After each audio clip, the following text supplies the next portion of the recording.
Welcome everyone to another episode. Yeah, we're live. It's live. Okay, we're Right live. there. This is how the live works, ladies and gentlemen. But thank you for joining us for another episode of Spooked Coast to Coast. We Yes. have the lovely Joy. Hello, everyone. We have Jenny and myself, Mr. 305 Mondo, and Jenny. I think we have a special guest coming on with us today. Yes. So we have an amazing guest, super fun, funny, and we'll tell you why he's funny later when we introduce him or he tells us. He's an author of 4 books and soon to be number 5. So that's a little secret we have going on. He's a ITC and EVP specialist. Mhm. And he and his partner, Tony Rathman, I hope I said that correctly and not butchering that, have came up with a program. It's called Staticom. And he's going to explain to us what that is about. But it is, how can I say, something that uses just complete white noise to get spirit communication back. So let me bring in 𝗟𝗏𝗏𝗘. So excited. Hello. Ron, how's Thanks it for going? having me. It's good. Thank you for having me. I was looking forward to this. Jenny's been through a bunch of the Staticom sittings when I go live and do them. So at some point, hopefully we do an event somewhere with you guys in the room when we do it. But yeah, I really appreciate being here. Who we have? We have a lot of folks tuning in. Thank you very much. We truly appreciate you guys joining us. And Ron, we're gonna have to take you up on that, my friend. Yes. We're planning on going to Gettysburg Bash. Yeah. So we're gonna have to link up when we go up there for sure. We're going in honor of our mama bear that she goes every year to Gettysburg Bash. So we're gonna be. I wonder if you met her, Scotty. Yes. Scotty Burns. Yes. Yes. So That's our mama bear. We're part of War Party Paranormal. Mm-hmm. very sorry for the loss. I didn't know her really well, but she was really sweet. Our friends who run the bash, Pam and Steve Barry, they actually got her on the phone the last time Lourdes and I were at the 1912 Hoover House in Waynesboro, PA. So, yeah, it's very sad when we lose someone close and in our community also. So, Thank you. She was a big mentor to us. And yeah, we miss her. It still hurts. But let's talk about some good times. Well, actually, you know what? I'm gonna do it a little bit different. I haven't even told Jenny about it. So I'm gonna do a little softball throw to you just to warm you up a little bit. What is your favorite kind of pizza? my favorite kind of pizza? Yeah. I'm going to say New Jersey pizza as opposed to the deep dish. Okay. And I don't know. I tried pineapple for the first time, which could probably get my Italian card carrying status removed. But it wasn't bad. It wasn't bad. But usually I like pepperoni and maybe, I've tried other stuff too, but that's pretty much it. But yeah, this is the Northeast, especially New York, New Jersey, mecca of pizza. Yeah, no, hands down. So when we were getting married, yes, she's off the market, guys. When we met her family that lives up there, that was her goal, was to take me to have some authentic pizza. Yes, some New York pizza. That was the best I've ever had. Now, there hasn't been anything that has come close to it. I can say honestly here in Miami. Yep. So for folks that don't know, Ron, you're actually you come from a background that's not in the paranormal. So I actually was watching a video that came out a couple years back from the Broadway Comedy Club radio, and there I come to find out that you are an MMA and boxing commentator and sportscaster. You also have comedy stand-up experience as well. So I wanted to ask you, do you feel that your experience, your past experience as a boxing and MMA commentator, has it prepared you to deal with to speak in public and handle maybe like hecklers and things like that? Yeah, I think everybody in the paranormal comes from some other background, and a lot of people, like our friends from Entity Voices Paranormal Evidence podcast, Chris Allgood has a background with doors and windows and construction. He can assess evidence a lot of times based on observations of the room. Lourdes Gonzalez, my off-market partner. I love that he said that. This guy. She's got a background. She's a licensed court reporter. So she has a linguistic background that she's trained to listen to sound. We've had an audio engineer guy who was kind of skeptical of what we're doing say, well, those are just artifacts and warbles of sound. And I was like, I understand that as an engineer, you know how sound behaves, you know how to produce sound, you know properties of sound, but she listens to language and people at different cadences, speeds, talking over each other, accents for a living. She gets paid by the state to do it. So that's my authority as far as this stuff goes. And she hears everything. When I tell you, I won't say anything that she's not happy about if she's in the house, because she hears everything. So, I get that. I get that. I think that our background do prepare us. It's funny because if you look at those lists they make of things that people are afraid of, right? Paranormal stuff is somewhere on that list. Public speaking is somewhere on that list. And I will assure you, of all those things, professional fighters is probably the scariest. Yeah. Of the three. But it helped. It helped because the broadcast experience obviously helped me. In college, I have a bachelor's in communication, but I also had a lot of emphasis on public speaking. And I had an interest in philosophy, and comedy is satire. It really is a satirist version of philosophy, I think. And it does lend a certain mindset to looking for continuity of thought, for hypocrisy, contradiction. And flash forward with what we're doing now, I'm finding those analytical tools helpful, because there's so much information floating around that's axiomatic. They're axioms. These are beliefs that are as commonly held as you have turkey on Thanksgiving. Yeah.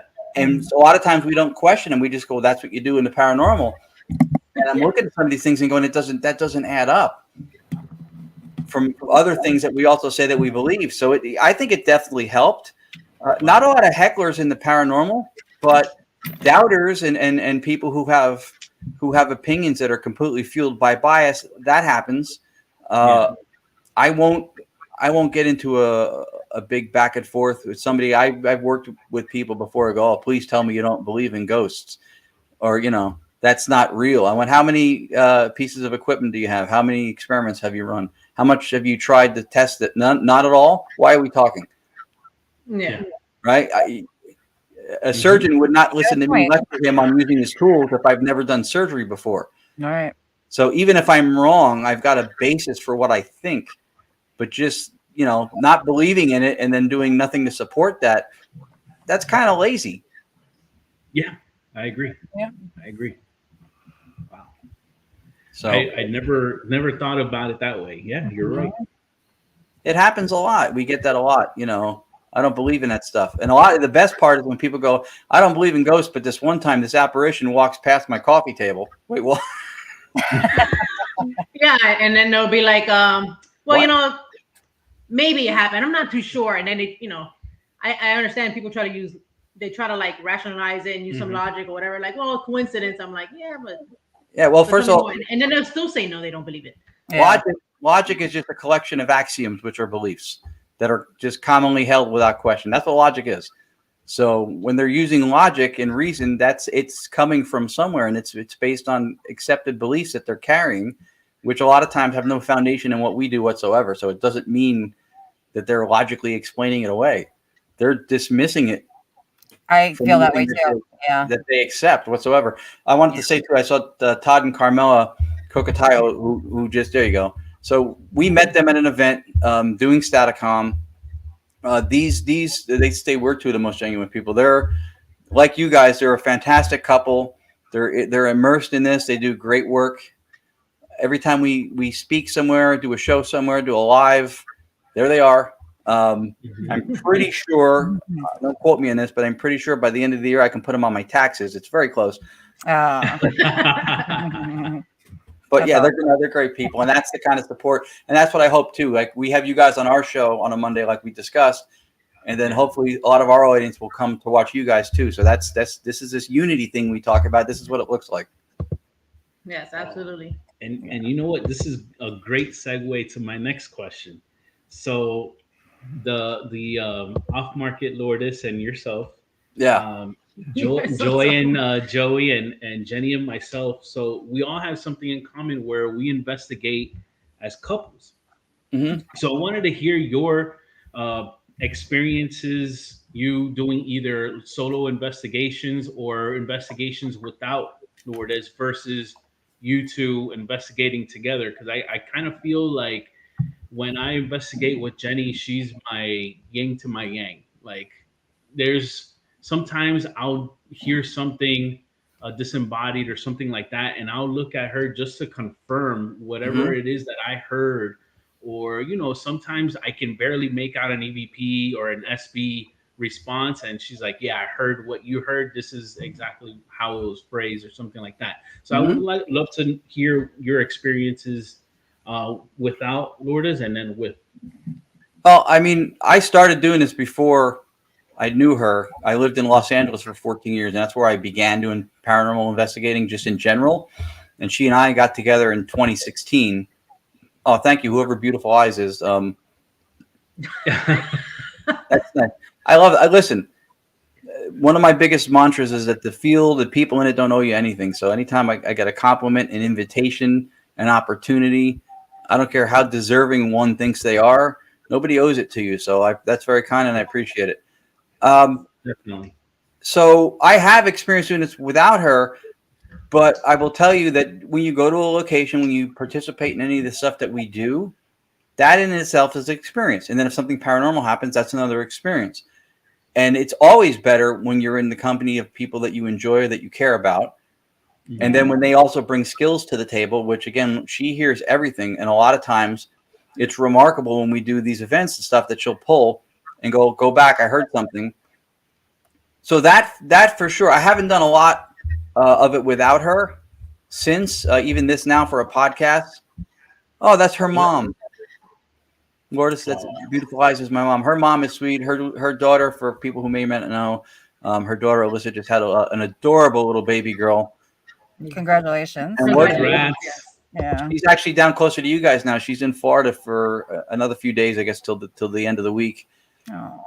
For that, we're gonna go party. Listen, she's got an opportunity.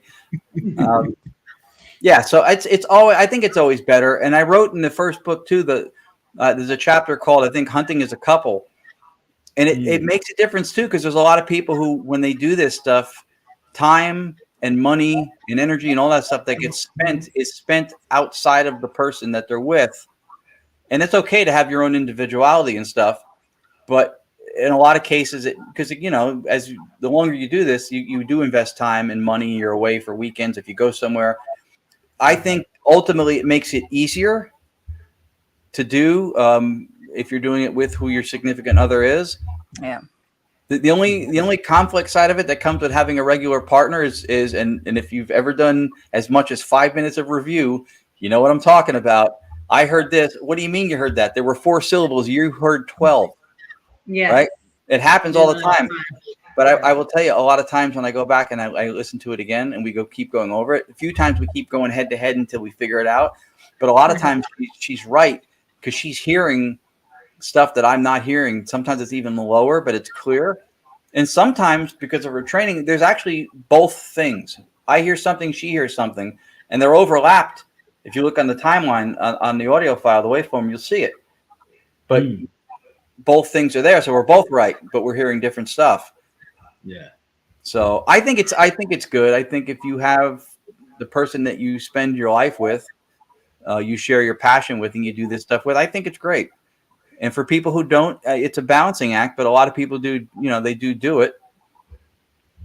As long as you don't have to defend the fact that you do it at home, like they think you're out there, summoning the dark world. Which some people might. Yeah. Just a lot of people That's true. But yeah, it's better. And I miss that she's not here. Yes. Well, she's here. She's here. She's And here she's in the our comments. chat. And, Yes. and her mom. So And thank mom. you. And mom. I know she's to keep me on the straight. Now, trust me, if I forget to mention anything, she's got it. You're hear it. You're gonna hear it. And reading your first book. So far you have written 4 books, all Right. available on Amazon. Please check them out, everybody. Awesome. A lot of information in spirit communication and the ITC world and DRV. And you have a book coming up. Do you want to talk about that real quick? I mean, Or I you wanna can. mention it? I don't mind. I mean, I can hint at where it's going. I'm still book 5 is still in the works, but it's going to be a lot more rooted in philosophy. I think if anybody reads all of the books, I'm pretty consistent with beliefs or with methodology as I see it. I may sometimes change a perspective on something. I may add or detract from something. And I like a lot of people who write, once it's in print, it's in print. And I always reserve the right to possibly be wrong or to maybe realize that there's more layers to what I thought I knew. And that's okay. That's part of the, the growth and the acquisition of knowledge that we go through in this field. But I think they also really chronicle my journey into this. I mean, the first book is a lot about the field and direct radio voice or DRV that we do. The next one gets more into the methodology itself. The third one, Digital Seance Initiative, has a lot to do with some of the experiences that we've been able to give people that have had these very profound, touching, personal moments from doing these live digital seance Staticom events. And then the fourth one started coming from a position when I started realizing that we're in an odd place with what we do, because we're not PhDs and masters. And way back in the day, before this stuff got popular through TV, that was the club. That was it. That was the people who were doing it. And so now there's something called an academic layperson partition, which is the people who know scientific method and protocol. They're not the ones who are doing the lion's share of acquiring the data. The lay people are. So hence the partition, because those people are not working with the ghost hunting people. And so there's the mass of data collected on one side, and then the smaller contingency are the ones who really know how to process and analyze it, supposedly, and they're not working together. Right. So the fourth book is called Memoirs of an Academic Layperson, or Paranormalization is the main title. And I did that because I kind of assumed that role, which I'm not. I am college educated. I've studied sound, philosophy, and different things. I'm not a PhD, but the people who are make this information available. And you can study. I'm studying at a level now that I didn't study when I was in college. So arguably, I'm more academically minded now than I've ever been.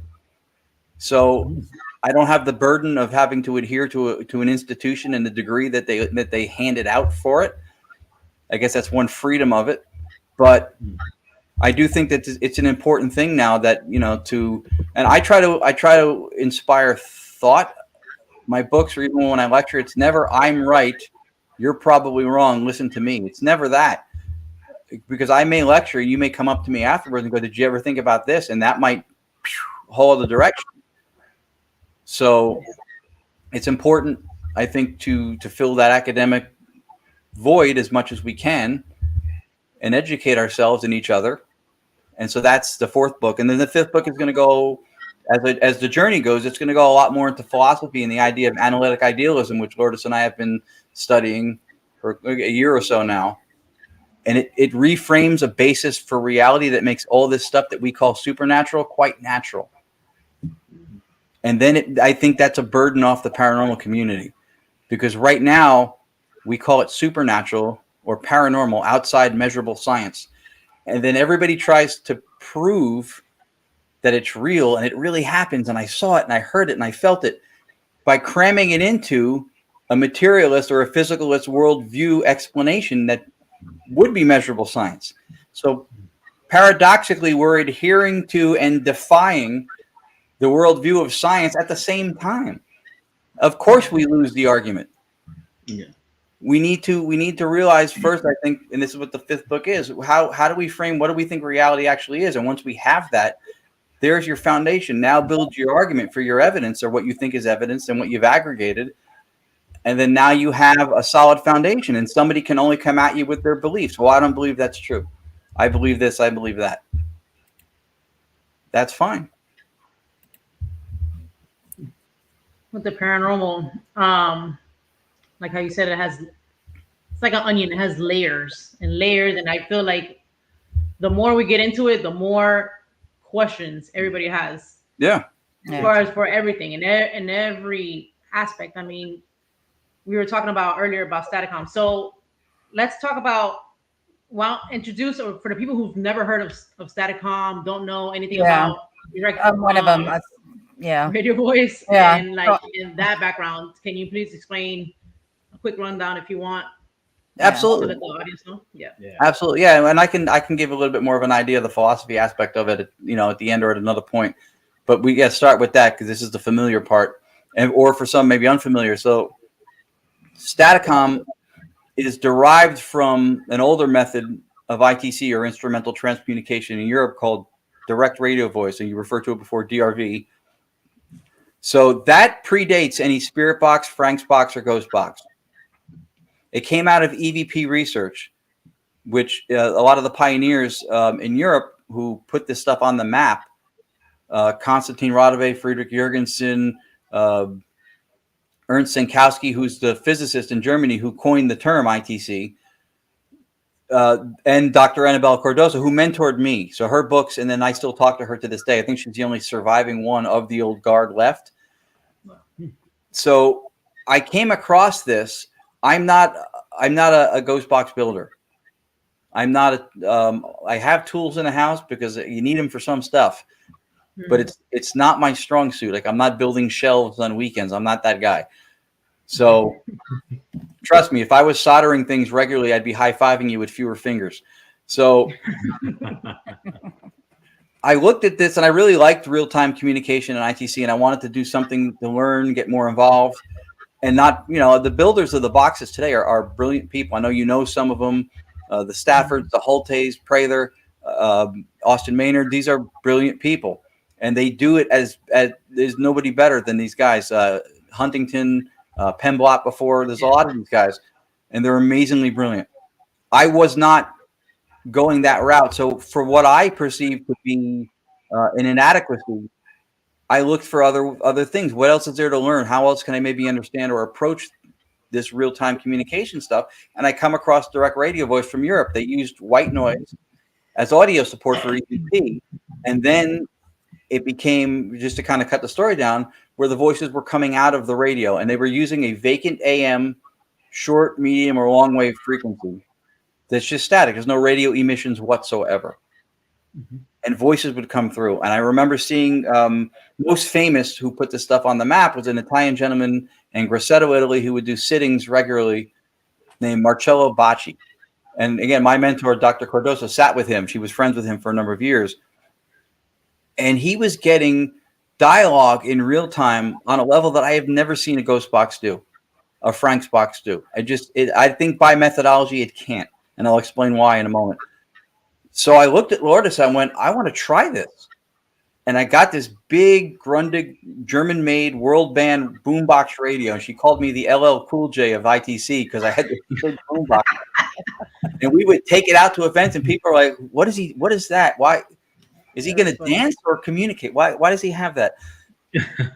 Break it down. We started doing it, and you would start hearing the cadence of speech coming out of the static when we would ask questions. And we started getting more and more into it. I ran it through portals. I ran it through mixing boards with tone generators, heterodyning frequencies. We did everything to try to see if we could enhance that method. And a gentleman I know that you're familiar with, Keith Clark from Paranormal.com. I came across and we talked, and he introduced me to the software aspect of live filtration. And he goes, you can't put a ghost box through this because you're trying to find vocals to bring out.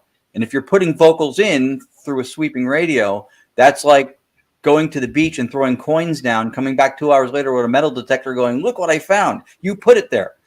So I got the concept, and he said, nobody ever asked me how to learn how to do this. And so he kind of walked me through, and we did it for a little bit, and we saw a difference.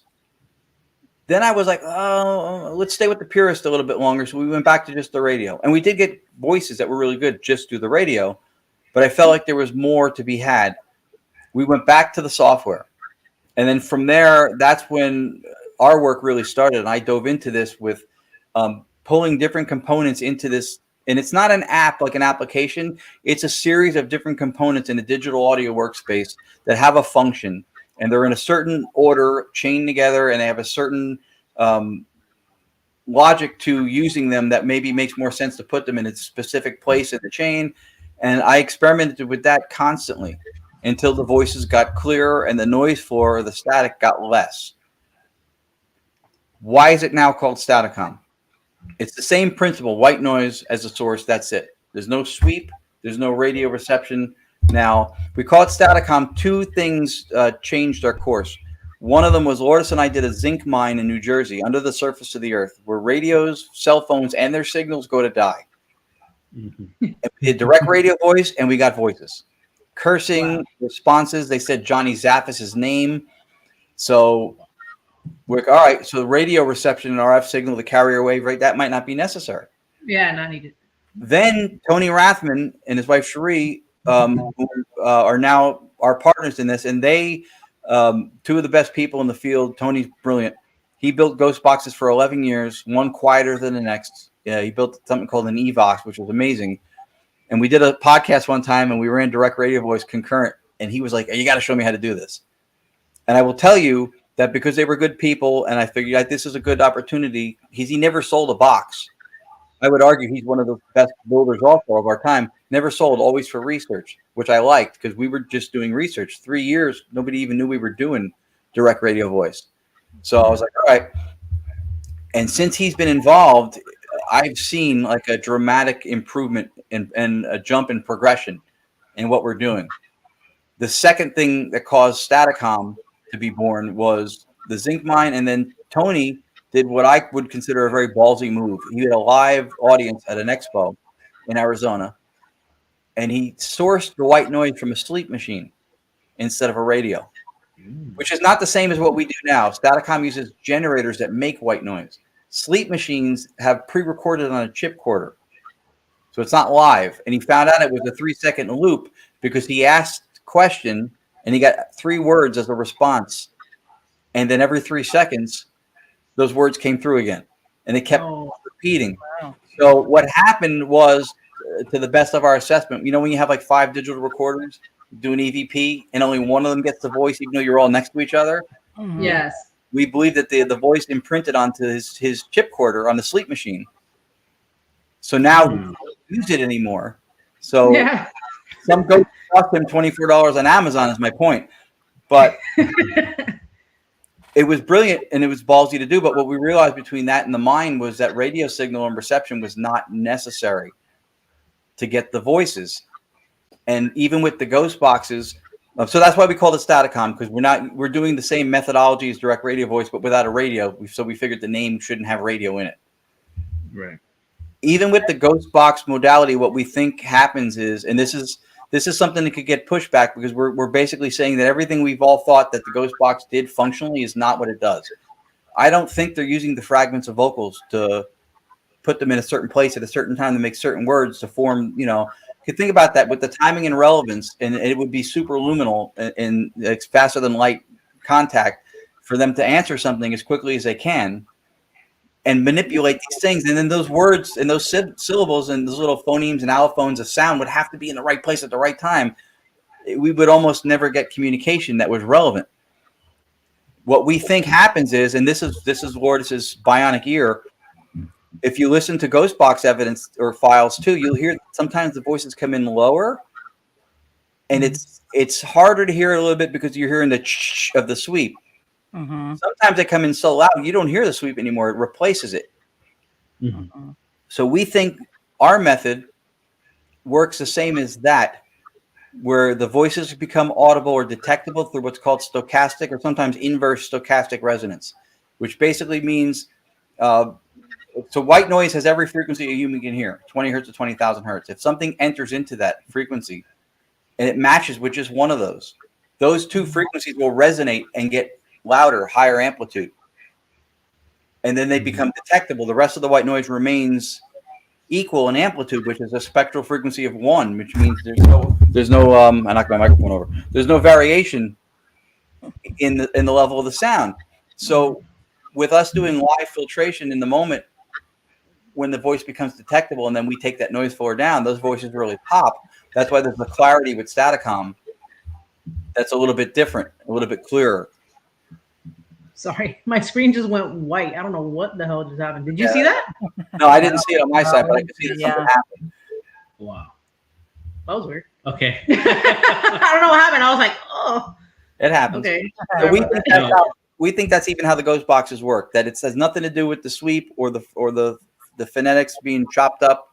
We think it has everything to do with just resonance and the white noise, and that the reason, white noise within the sweep. And she's the one that really pointed this out, because she says it to me one time, and I'm going, wait a minute, that makes sense, because of the ghost boxes are using white noise. And what we think is it's just stochastic resonance. So if something resonates lower at a lower frequency level, that's the ones that are buried more. The ones that resonate higher are the ones that replace the sweep. Right. So I think that also that's why that methodology has shorter messages than what we do, because the methodology itself from sweeping is kind of truncating the messages. It makes the brevity, the shortness to the messages from the sweep. Right. But if you don't have the radio, there's no point to sweep. And this is the thing too. Like when I talk about axioms or beliefs that are kind of passed down, you'll see ghost hunting sites that sell spirit boxes, and then they sell a Faraday pouch to go with it, which shields it by conducting the signal around, and it avoids it going to the radio. You just bought a radio, and now you're blocking radio. So it's like buying a lawnmower that has like the till is made of feathers. It's not cutting anything. It doesn't make any sense. But they do it because they don't want any false positives. Well, false positives that's the responsibility of the operator. You have to have some level of discernment. How clear? There's a timing and relevance to it. So they'll do that. And then sometimes people, if you've ever seen this, sometimes they'll take an orbital speaker with a 3.5 millimeter little plug, right? And they'll plug it into the spirit box in the pouch that they're blocking radio signal from on the radio. And then they run the wire out to the speaker. Well, guess what that wire is now? There's your antenna. Everything you just did, you just undid. Mm-hmm. So I think we sometimes got to step back with these axiomatic things that are just held beliefs that we don't even question, and go, why would you do that? I don't think that the spirit boxes are bad. I think they work great. I own a bunch of them. I just think that the method itself limits it. It has nothing to do with the builder or the maker of the model. I don't think a sweeping box, I've never seen it do what 𝗟𝗏𝗏𝗏𝗏 got out of a vacuum tube radio with pure white noise. Yeah, I never have. I think there's something to be said about that. And then now that we remove the radio, we've vetted the process more, because what are the two things that ITC gets hit critically with the most? You're picking up stray radio. Yeah, stray radio was the number one thing, right? Which I think you can tell the difference between, a broadcast and an actual answer. When it says, what am I wearing? And it says hat, and you have a hat on, the odds are astronomical. Unless you think the DJ's clairvoyant, you need to ask people if that's radio. I want to know when they're giving away cash, because my luck is amazing. Yeah. So those are the two criticisms. So we took the radio out. And the Staticom has a generator that makes white noise. It's a closed circuit system, goes through an interface, goes through filtration. And then the thing that we did that was never done in ITC before is we took the flow of live white noise. No sweep, because it's not sweeping. And we slowed down the flow of live white noise. Because traditionally in EVP research in Europe, they notice that these vocals come in faster than we can detect, and definitely faster than the human vocal tract is capable of speaking. So we added the aspect of slowing it down also. But that's a big part of, I think, what we're trying to do is we're trying to vet this as much as possible. So no radio. So stray radio is off the table. The only other thing we get is you're getting warbles and artifacts of sound, because white noise is random, and you can always discern a pattern from randomness. First of all, saying that we can discern a pattern is an appeal to our intellect. That means that we are capable of identifying speech when we hear it, right? You don't hear a bear roar or a cat meow and think he said, hey, pick up some milk. So it's an appeal to our intellect, for one. For two, and this is a big one because it gets used a lot now, random is what we say when we can't measure or calculate something. It's essentially an empty drawer. It's what we say when we can't practically or even feasibly measure something. So we say it's random. But white noise is not fundamentally random. What it is it's computationally irreducible. At the moment, you can't calculate the things like electromagnetic fields, charged ion particles from the sun. There's different things that are affecting it. It's not random. It's just irreducible. It's computationally irreducible. That's different, which means if it's not random, it's got to be deterministic. And we think the most plausible explanation for what sounds like speech that we can discern is it's intentional speech. It's contact. It's communication. Right. So I have a question. So if you're using a spirit box and you're in a location where you're not getting any radio waves at all coming through, Mm-hmm. it's just pure static. Is yours similar to that, but just slowed down or faster, or? It's similar in as much as it has white noise. Okay. Yeah. But it's not sweeping. Right. So what I said, it's pure white noise. There's no radio involved. So yeah, you're not going through the stations and Yeah, creating anything. Right. It's because there was a It's time we were in skipping the that. Queen Mary and we were in the engine room. I We love got that part. nothing but white noise. And I told my husband, I said, if something comes through this, we know it's not the radio. It has to Right. be something supernatural. We didn't get anything, but Right. And that's the other part of it too, is that if the white noise is what they're using, which Yeah. we've shown without having a radio, yeah. and then you use a Faraday pouch or something to block the radio, Mm-hmm. and what you're left with is sweeping white noise. Yeah. To which point then I ask the question, what is the advantage of sweeping pure white noise? There's none. Right. Yeah. There is none. So now you're back to direct radio voice. You've got white noise Right. with no need to sweep through it. Right. Because it doesn't. There's no tactical or strategic or any advantage technically whatsoever to sweeping white noise. Yeah. The sweep was conceived to fragment vocals to give something with tone Mm-hmm. that could be manipulated or used to form audible words through the white noise. That was the concept behind it, if I'm not mistaken. So if you don't have radio reception, you're sweeping white noise, and there's no advantage to that. Yeah. I'm pretty new to this at all. So it's very interesting. Jen's the one that actually told me about it. So I'm interested in learning more, because I've always said, if we just get white noise, something comes through it, you can't, where's it coming from? Right. There's no radio. I mean, how do you debunk that? I don't know. Right. Well, that's what we're trying to do with Staticom, is we're using a generator that makes white noise. So it's live white noise. Well, I think it's awesome, by the way. I think it's this is super cool, super interesting. So there is no link, Steve. Yeah. Our friend Stephen Mella, they're close friends of ours from Black Smoke. Black Smoke. Put the link to take my money. Yeah, it's not that easy, my friend.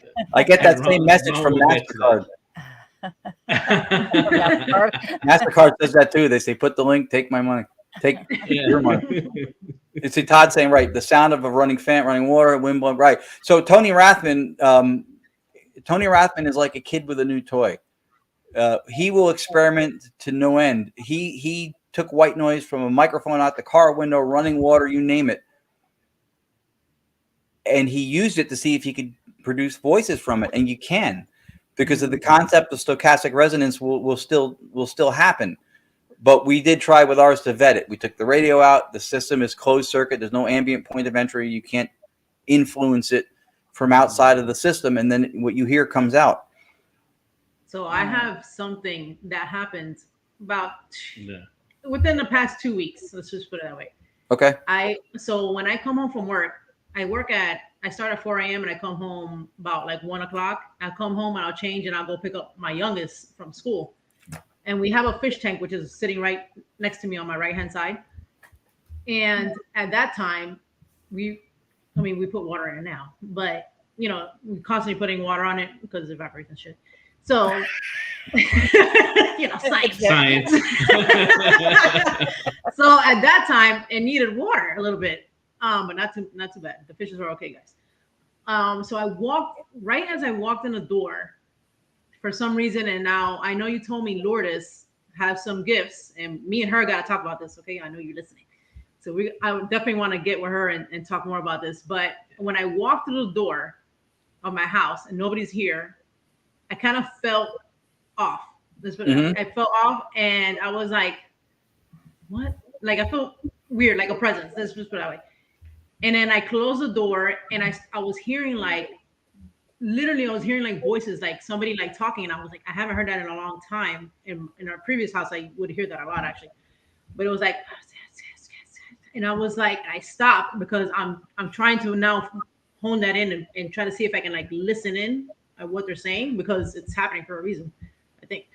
So I'm standing there at the door, and I was like, is that somebody in my house, or is like, but I can feel like it was like right here.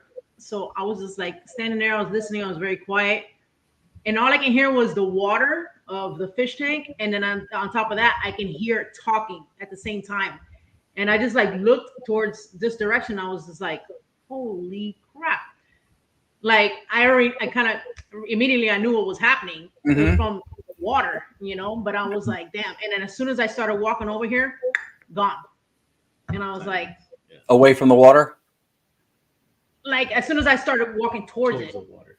because that was at the entrance of my house, which was right. They were like, oh shit, she's in coming. front of me, and and you know, maybe I startled it or whatever it was, and then it was gone. And I was like, oh shit, I pressed the button. And then I was like, that's new, because I haven't had that. And now I just want the water to kind of run down again so I can experience it again. So Like, I'm trying to hope it happens again. So our filtration system is going to be our new equipment. yeah. Walking into an investigation with a fish tank. I'm here, guys. You with the boombox and me with the fish tank. Yeah. I have something there. Great. Did you recognize any of the words that were spoken, or you just heard talk? No, I didn't recognize that. I was sitting there like a little bit like freaking out because I knew what was happening. Okay. And I was trying to like listen and to hear the actual conversation, but no, I didn't recognize the voice. So I didn't. Sounded like a female. That's all I got. So it's probably that's the result of what I was explaining with what we do. That's the stochastic resonance. So there's two possibilities. One of the things that we always say when we using white noise through water. One of the things that we do when we get any kind of audio evidence is we grade it by two things: timing and relevance. Right? So if that's why I asked if you identified any of the words that were spoken, because that's stochastic resonance. Now that could have been making audible what normally would not have been, which could have been something of a presence like what you thought it was. The other possibility that has happened in the past, I know this was in the new book that my mentor, Dr. 𝗟𝗩𝗘 wrote about the backstory of Friedrich Jürgensen, who was the father of direct radio voice, is that if a sound of somebody speaking, let's say, is just running out of the ability to propagate when it gets close to where you are, the white noise and stochastic resonance can almost like a Wi-Fi booster keep it going a little bit longer. So you could sometimes hear something that you're just out of range to be able to hear, but it might give it just enough of a kick that you can kind of pick it up. Maybe it's faint. So if you do experiment with this to try to see where it's going, I would record and maybe ask questions, because if you get anything that's a response, anything that's intelligible, that makes sense, then that's not somebody from a distance away who's another person whose mechanical sound wave you're picking up like the tail end of, you know what I mean? Mm-hmm. There's a way to at least to try to separate the two, because the one is possible, you know, not to jump to always that it's something that's spiritual in nature that's happening, but it's an explanation for both. So I think where your standing contributes in picking up those voices when using whatever particular white noise available. Yeah. Right.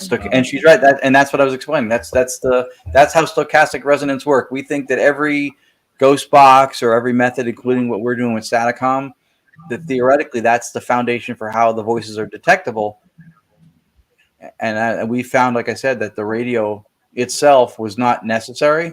Mm-hmm. And by removing it, we took, part of the cynical low-hanging fruit out of there.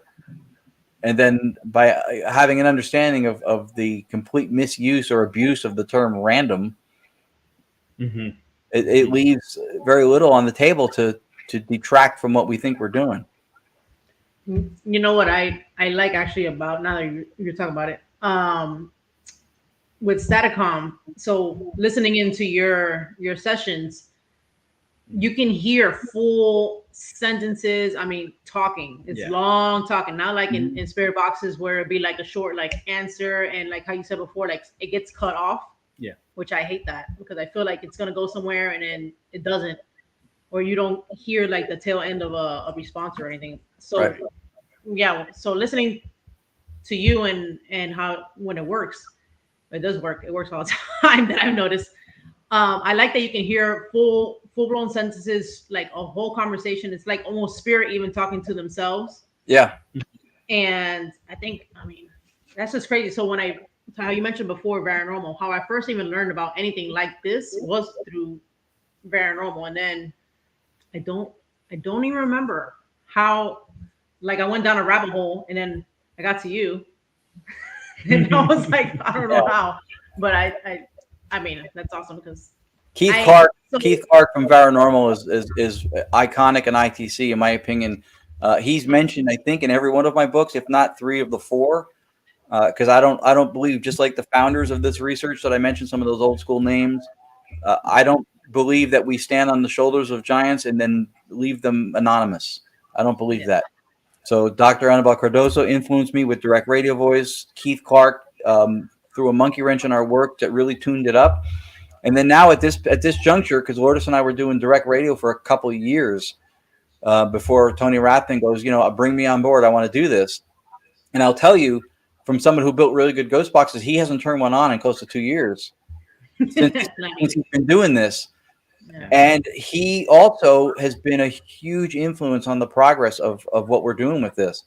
That one of the best things to happen to direct radio voice and now Staticom was the involvement of the Rathmans. I think they've been tremendous benefit to this process. And now that's the Staticom Project is the 4 of us. And so we're looking at, people asking a lot now, when are you going to sell it? Is it going to be a box or whatever? I don't think we're ever going to box it up. It's still in development. I'm trying stuff constantly to try to refine it. Even when Keith Clark revisited what I was doing one time, he goes, "So you're using that? You set that to that?" Because it's a lot of it, if you had formal audio training, would seem almost counterintuitive or counterproductive. But I'm not trying to produce Drake's next hit. I'm trying to communicate with voices. And a lot of times the background noise that you're asking software to pull voice from is voice when it's chatter. So that's a lot. Think about that. We're asking these electronic components to separate voice from voice. Right. So it's process. It's tricky, but that's been the goal since. And we have, I know Tony's had like a 6-7 minute conversation through his Staticom. We've had sessions at events where the conversation was like an open discussion at the table at wherever we were, the Shanley Hotel. So longer we ran it, you could just keep talking. We have a recording from the Shanley we call Damnation. It's 1 minute and 8 seconds in the same voice on a rant. I've never seen a ghost box do that. And it's nothing to do with the people behind them. It's just simply, I think, a methodological thing. I think the method does not allow for something that long. Yeah, no, at all. Over a minute. I cannot even. I'll send it to you if you haven't seen it. Yeah, I was reviewing the recording back here at my desk, and Lourdes was in the kitchen, and I'm cackling like a school kid, and she goes, "What is so funny?" And I went, "The guy's still talking." Oh wow, he was mad. I have to hear that. The voice is still going, and it's not pieced together. This is not a compilation. This is one voice, just like on a rant for 1 minute long, 1 minute and 8 seconds. And I was crying, laughing. I went, "I can't believe this." Was it clear? Was it? Oh yeah. Was it clear? Wow. Yeah, it's very clear. Almost to the point when I don't get something that clear consistently, and there's variables involved, right? We don't control the whole equation, certainly not the source of where these voices are coming from. Mm-hmm. So that it's almost mildly disappointing when something doesn't come through like that live, and sometimes it does. And I know Jenny's heard on some of the lives I've done, some of the stuff just jumps out, like everybody in the chat's hearing the same thing. It's very clear, which I love. That's part of the reason I love doing it and sharing it too, is that confirmation when 7 people in the chat heard the same name or the same couple of words, and not all the things that come through are long. And I think that's normal characteristically of conversation, right? You may ask me, you know, how do you feel? I may say good. Yeah. Doesn't need to be a minute long. Right. Doesn't mean it's not communication. So I think that's one of the differences. Todd and Carmel have been through a lot of these sessions with us. Yeah, it is. I've gone on to do a live before, and I'm like, I'm just gonna do it for a couple hours. 5 hours later, it's like people are still hopping online, then some goes off, and some, yes, it is running off of a computer. Yeah. So essentially, it's a generator that makes the white noise, and it's going through an interface, and then it's going through a digital audio workspace or a DAW or a virtual studio. And there's a variety of different components you can choose and pick to denoise it and do all kinds of stuff. And we did it to slow it down. We did it to clean it up. One setting on one thing will affect everything that follows it in the chain. So it is a very precise thing sometimes when you're changing things. And that's to get back to what I was saying about making it available. We're not going to probably put it into a box because you can get a version of it. But just like iPhone, like you've got the best phone on the planet until 2-3 months later, then you don't. So we didn't want to sell something and then all of a sudden we make a breakthrough with something's better. What we'll probably do at some point is we'll sell a mapping as a console. This is the digital workspace. These are the pieces. This is the order you put them in. Each one has its own page with settings. Maybe we'll have some videos on YouTube, you know, like for like help, frequently asked questions kind of a thing. Because to Geek Squad everybody up to speed on this would be impossible. I had an issue one time when I started on a tablet computer and I ran out of resources building out Staticom. I was using 99% of them. So it was buffering and skipping. I had to get a new computer. And now I have resources. I'm good. Oh, no. Tons of problems with syncing up things. This has to be 64-bit, not 32. You know, so it was like 2 weeks of like nightmare. And Tony helped me get back on my feet. Nice. A couple of days later, I made a huge improvement in the sound, and I called him up, and he goes, "Oh, thanks for sharing that." I went, "If you didn't help me, I wouldn't be able to give you something that I figured out." And then vice versa, when he falls apart and his system goes to crap, which happens sometimes, you may change something doesn't get saved, then I'll help him too. So it's a lot. The onus is on the operator a lot to experiment with it and play with it. And I wouldn't want to say, "Here's my way, do this." Because somebody may improve upon the idea. Right. I'm certainly doing things different than what I learned when Keith first showed me the software. So I wouldn't want to discourage experimentation, and somebody may, advance this. Yeah, but it's trial and error for sure. It was never conceived to go to market as a profit thing. So that's partly why we're unprepared to sell it. And then also because some of the components are proprietary, where we licensed parts, different components in the chain. So I can't sell someone else's licensed product as part of my own. And if I did sell them or even put them in a box, they would be like 17,000 licenses in mine and Tony's name for everybody who bought a Staticom box or whatever. So it's the modality is not the same to approach selling it as it would be for a box. But I mean, it's portable. We brought it to New Orleans. We brought it to the house in between. If you saw the documentaries, we were invited to go down there for a weekend this past year. We're bringing it to the UK in September. We're presenting and demonstrating at Festival of the Unexplained at Bosworth Hall. So they're flying us out to do that. So it's portable. But you have to have a computer of some sort, right, to use it? A laptop. Yeah. Yeah, it's basically the interface is going to be through the computer. The filtration and a lot of the software components go through the computer, but the white noise is generated from an external generator. And then obviously the biggest thing now that we would have to figure out the cart around is we have this big speaker over here, which is really good. Mm-hmm. But I don't know if we want to take it on the plane or not. It's not that big, but that's otherwise. Yeah. Do you think eventually you'll make it to where people that don't have a laptop can make it more portable by using a tablet or a iPad or something? Do you think? I mean, you could do it on a Windows tablet. I mean, the computer I started with and outgrew was a Windows Pro tablet. Mm-hmm. But you have to remember, when it's a glorified computer tablet like that, it was 8 gigs of RAM. You'd have to get a really good one. So it's integrated. So it's not like there's any sound card or video card that's you know. Yeah. So you turn that thing on, and 3 of those gigs of RAM are already gone. Right. Now you're running all these things. That's how I outgrew it. It just got to be too much. Yeah, Right. exactly. And I did mention that, but for just good worth repeating what I said. And it's closed. It's closed circuit. So the generator, and I run 2 generators through an interface. They both go creating white noise into the software, direct feed, and then that goes through the filtration and slowing down, and then that goes directly into the speaker. So there's These are all big words for me. I'm like, it's like doctor talk. I'm like, I'm trying to absorb all of it. I'm just like, yeah, no, that's okay. Listen, okay, I'm gonna have to Google this later. I have. She gonna Google it. I do it all the time. I'm reading stuff. The one philosopher whose philosophy that we think really explains a lot or allows for the paranormal. He's got a PhD in philosophy. He's got a PhD in computer science engineering. He worked at CERN, where the hadron collider is. He was involved with what they call the God particle, the Higgs boson, when they discovered it. He did the predictive models for it, and he was part of that. So, I mean, I read his stuff, and I'm like, did I even graduate? This is crazy. You basically did. Yeah, but I do, and it's good to do that. I think that's the mark of intelligence. You're going to find, if you challenge yourself, you're going to find things you don't know, whether it's words or ideas, and then you look them up, and then now they're part of your vernacular. Now that's part of what you know how to say. You understand it. Ron's gonna go underground in Switzerland to the CERN tunnels and stuff. Oh my god! So I had a question. You had mentioned about the same voice, right? Going on that long rant. So when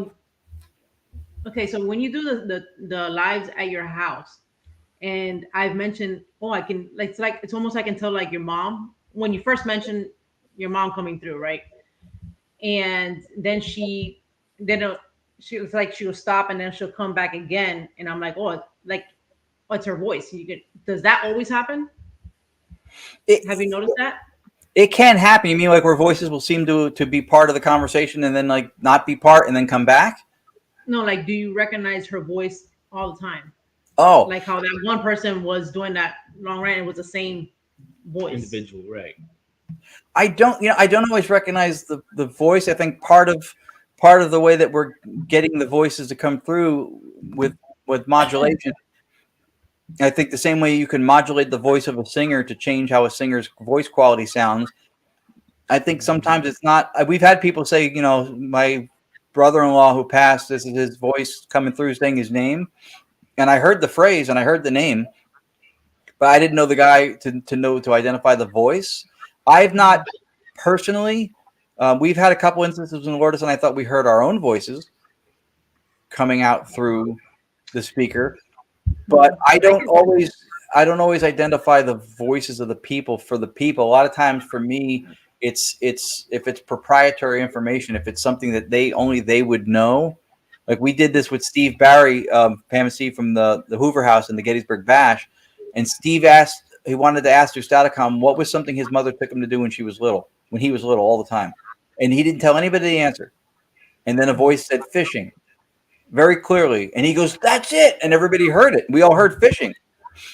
So I haven't always identified the voice to the person, but I have identified information that I felt like was that they would have been the one to know it, and probably no one else would have known it. Yeah, Todd and Carmela are on the list for that. Yes, and Lourdes says that's right. My father's a drummer. I played under my father a little bit when I was younger, for a while. It does seem consistent with my mother and stuff she would know or say. It does. I try to be careful with speaking with confidence too much to something I can't at least support argumentatively. Todd and Carmela did have something right when they came to one of our presentations, and her brother came through mentioning like pinching and rubbing her arm, which he used to do to her all the time before he passed. That would fall under what I said as proprietary information. Nobody would know that in that room except for them. Yeah. Interesting.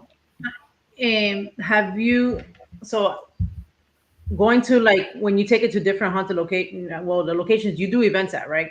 Yes. Is there how many how many places do you frequent? Like it's like a constant. Like we do events at Yesteryear Village, just say, and we're there like every other month or something like that. Do you do these at the same time, like that, like every so often, like frequently at the same place? We do sittings at home all the time, like weekly usually when we record just for us. And now I've been doing some of them live just to kind of share it with everybody. But it was just one of the blessings I think that we've been grateful for, is that, you know, you start out in the field and you're buying tickets for events and going as a guest. And then now we're at a point when we're invited to a lot of places, or we're part of the event or the venue, or they have us on the poster for whatever's happening. And again, I completely operate off of the field of the people that don't owe me anything. So there's gratitude behind any of those opportunities. And we do return to a lot of places. A lot of the Paracons will have us come now and demonstrate or speak on it. And like I said, the one in the UK was a huge honor for us. I know we worked with Daryl Marston from Ghost Hunters a couple times, and he's been like a publicist for us. So they caught wind of what we're doing over there, and then the festival wants to bring us out to do it. The Shanley Hotel in New York State, we do a lot. There are places that we go back, the Jersey Para-Unity Expo, the Gettysburg Bash.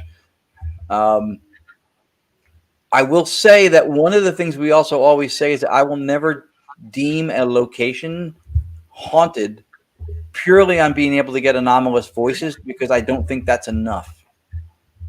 Why do I say that? Because we can get them anywhere. Yeah.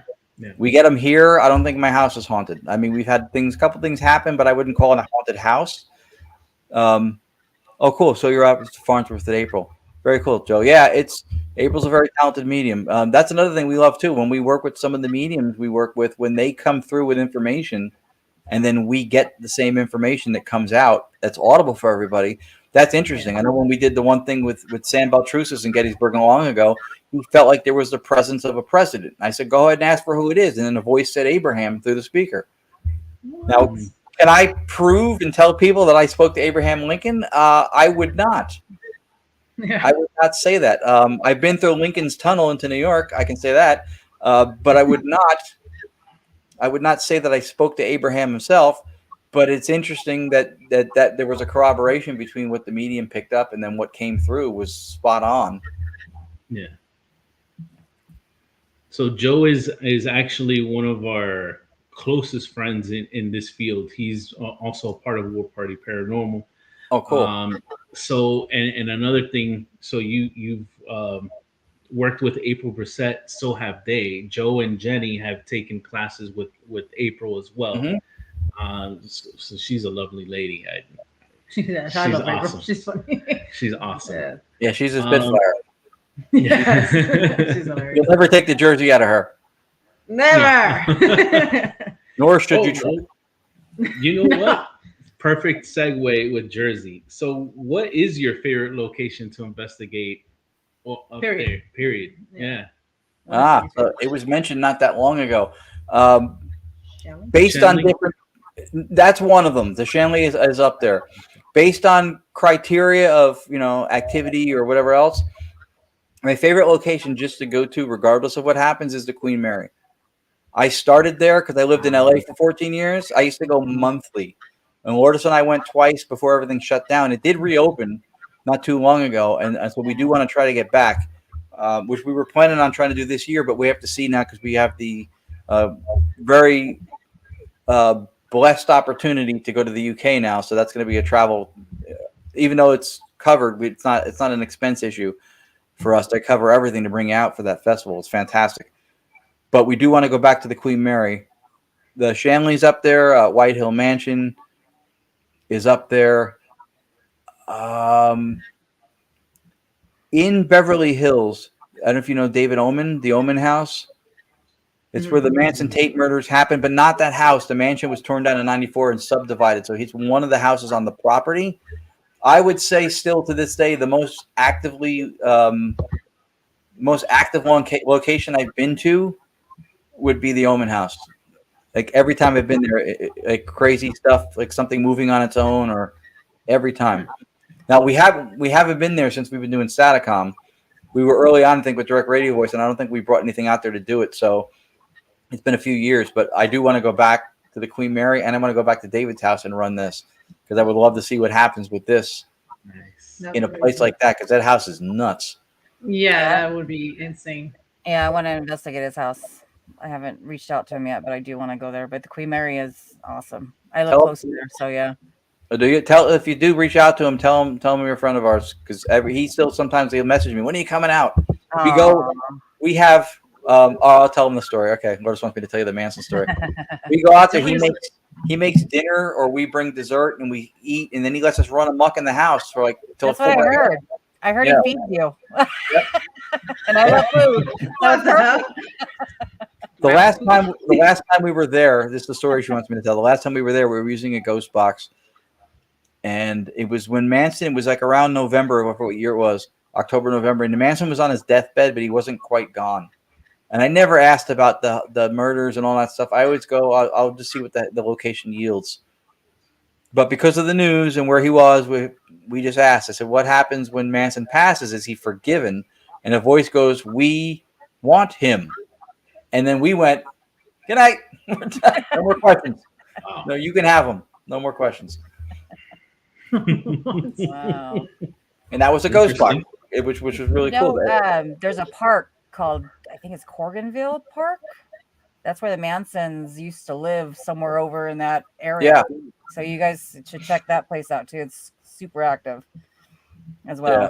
There's some good places out there. I miss being out there, but when I moved back to the East Coast in 2014, after 14 years, I thought there's not that much out here. And boy, was I wrong. That's how I feel about here in California. Yeah, it's tons of stuff.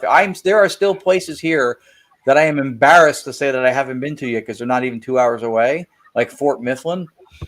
But there's so much you can't cover it all. So we're trying to go. We have a couple things that we're doing. Fort Delaware this year with Daryl Marston. He's dragging us out to do, which is cool. I have to, if I think of them, I'll tell you. But there's always places that people go, hey, have you been here? Have you heard of that? We're like, no. And some of them are closer than places we've driven to. You're in where? We're in New Jersey. Okay. Yeah, we're in New Jersey. We're literally 1 block off the Hudson River, across from the Upper West Side of Manhattan. Like I can see Grant's tomb. Oh wow!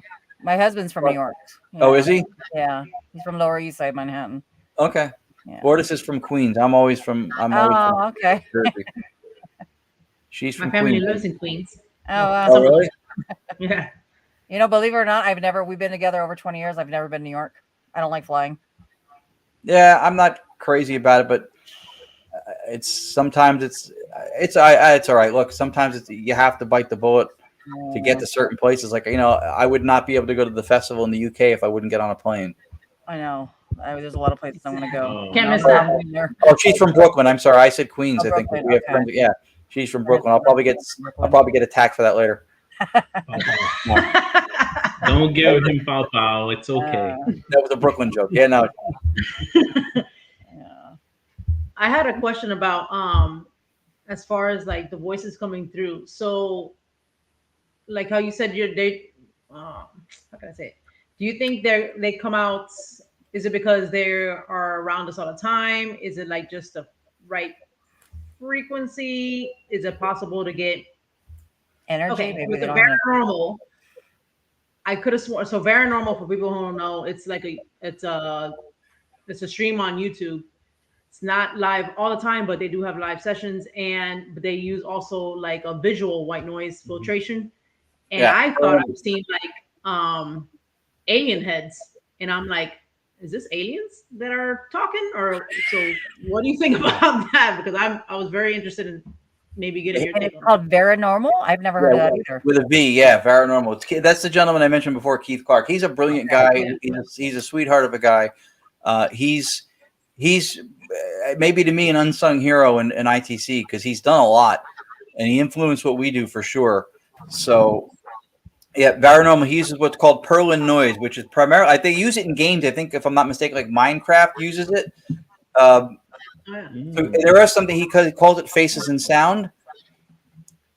And there are different methods of doing what's called visual ITC. One of them is most known is called the Schreiber method, made by Klaus Schreiber, which was using a feedback loop, basically running a camera with an output for the video signal, and the video signal is going into a monitor that the camera is filming itself. Yes. So you're creating a feedback loop, and it's produced amazing imagery. So there's different ways to do that. So I know he's doing it with the voices and sound, and there's other folks that are doing similar stuff. But to go to your question, and this might be a little bit of a tie-in to the philosophy thing I was talking about. First, with the frequency thing, this is another thing too. When I talk about axioms or these beliefs that we hold without questioning, people collectively in the field probably agree. They say that there is no time-space constraints in the spirit realm like we have them. Most people will say that and agree with that. And then at the same time, they go, I figured out, or I think I know, or I wonder if we'll ever get to know what the ghost frequency is. What frequency are they on? And to me, there's a contradiction in that, because what is frequency? Frequency is a measurement. It's oscillations per second. So if they don't have time, space-time, the way we do, we can't apply a frequency numerically to that with any truth value, because frequency is a unit measured per time, and we're saying they don't have the same time. So something's missing in that. It lacks coherence. But we try to, I think for us, we try to figure out what frequencies that we're availing ourselves to or using are most successful in yielding voices and better quality voices and maybe longer messages.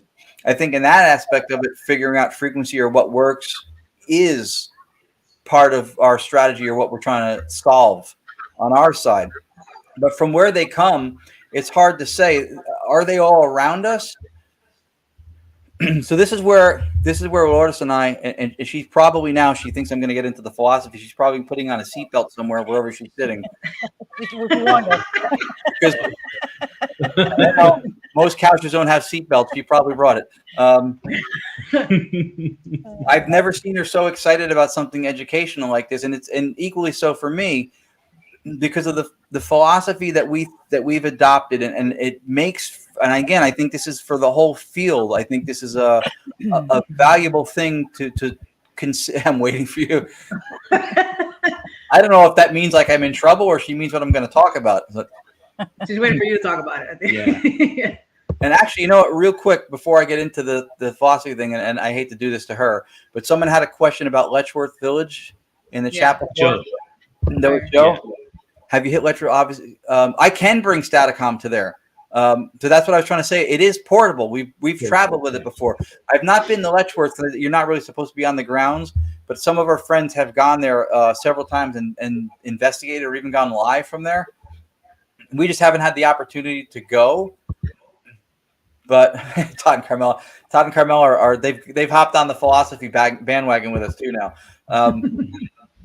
We haven't had the opportunity to go, but it is portable. I have a backpack with a hard case, like a briefcase side to it, that I can put everything in except this big speaker.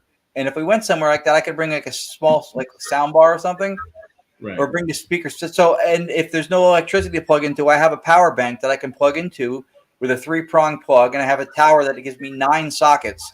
I can put the computer down. I need a table, a chair, and that power bank, and I can run Staticom for hours anywhere. Matter of fact, Ronnie LeBlanc from Expedition Bigfoot, we're doing an event with him at the Shanley soon, and I think in April, or he wants to go out in the woods with us with squatching, and he wants us to bring Staticom out with him. Wow. That would be awesome. Because we can. It is portable.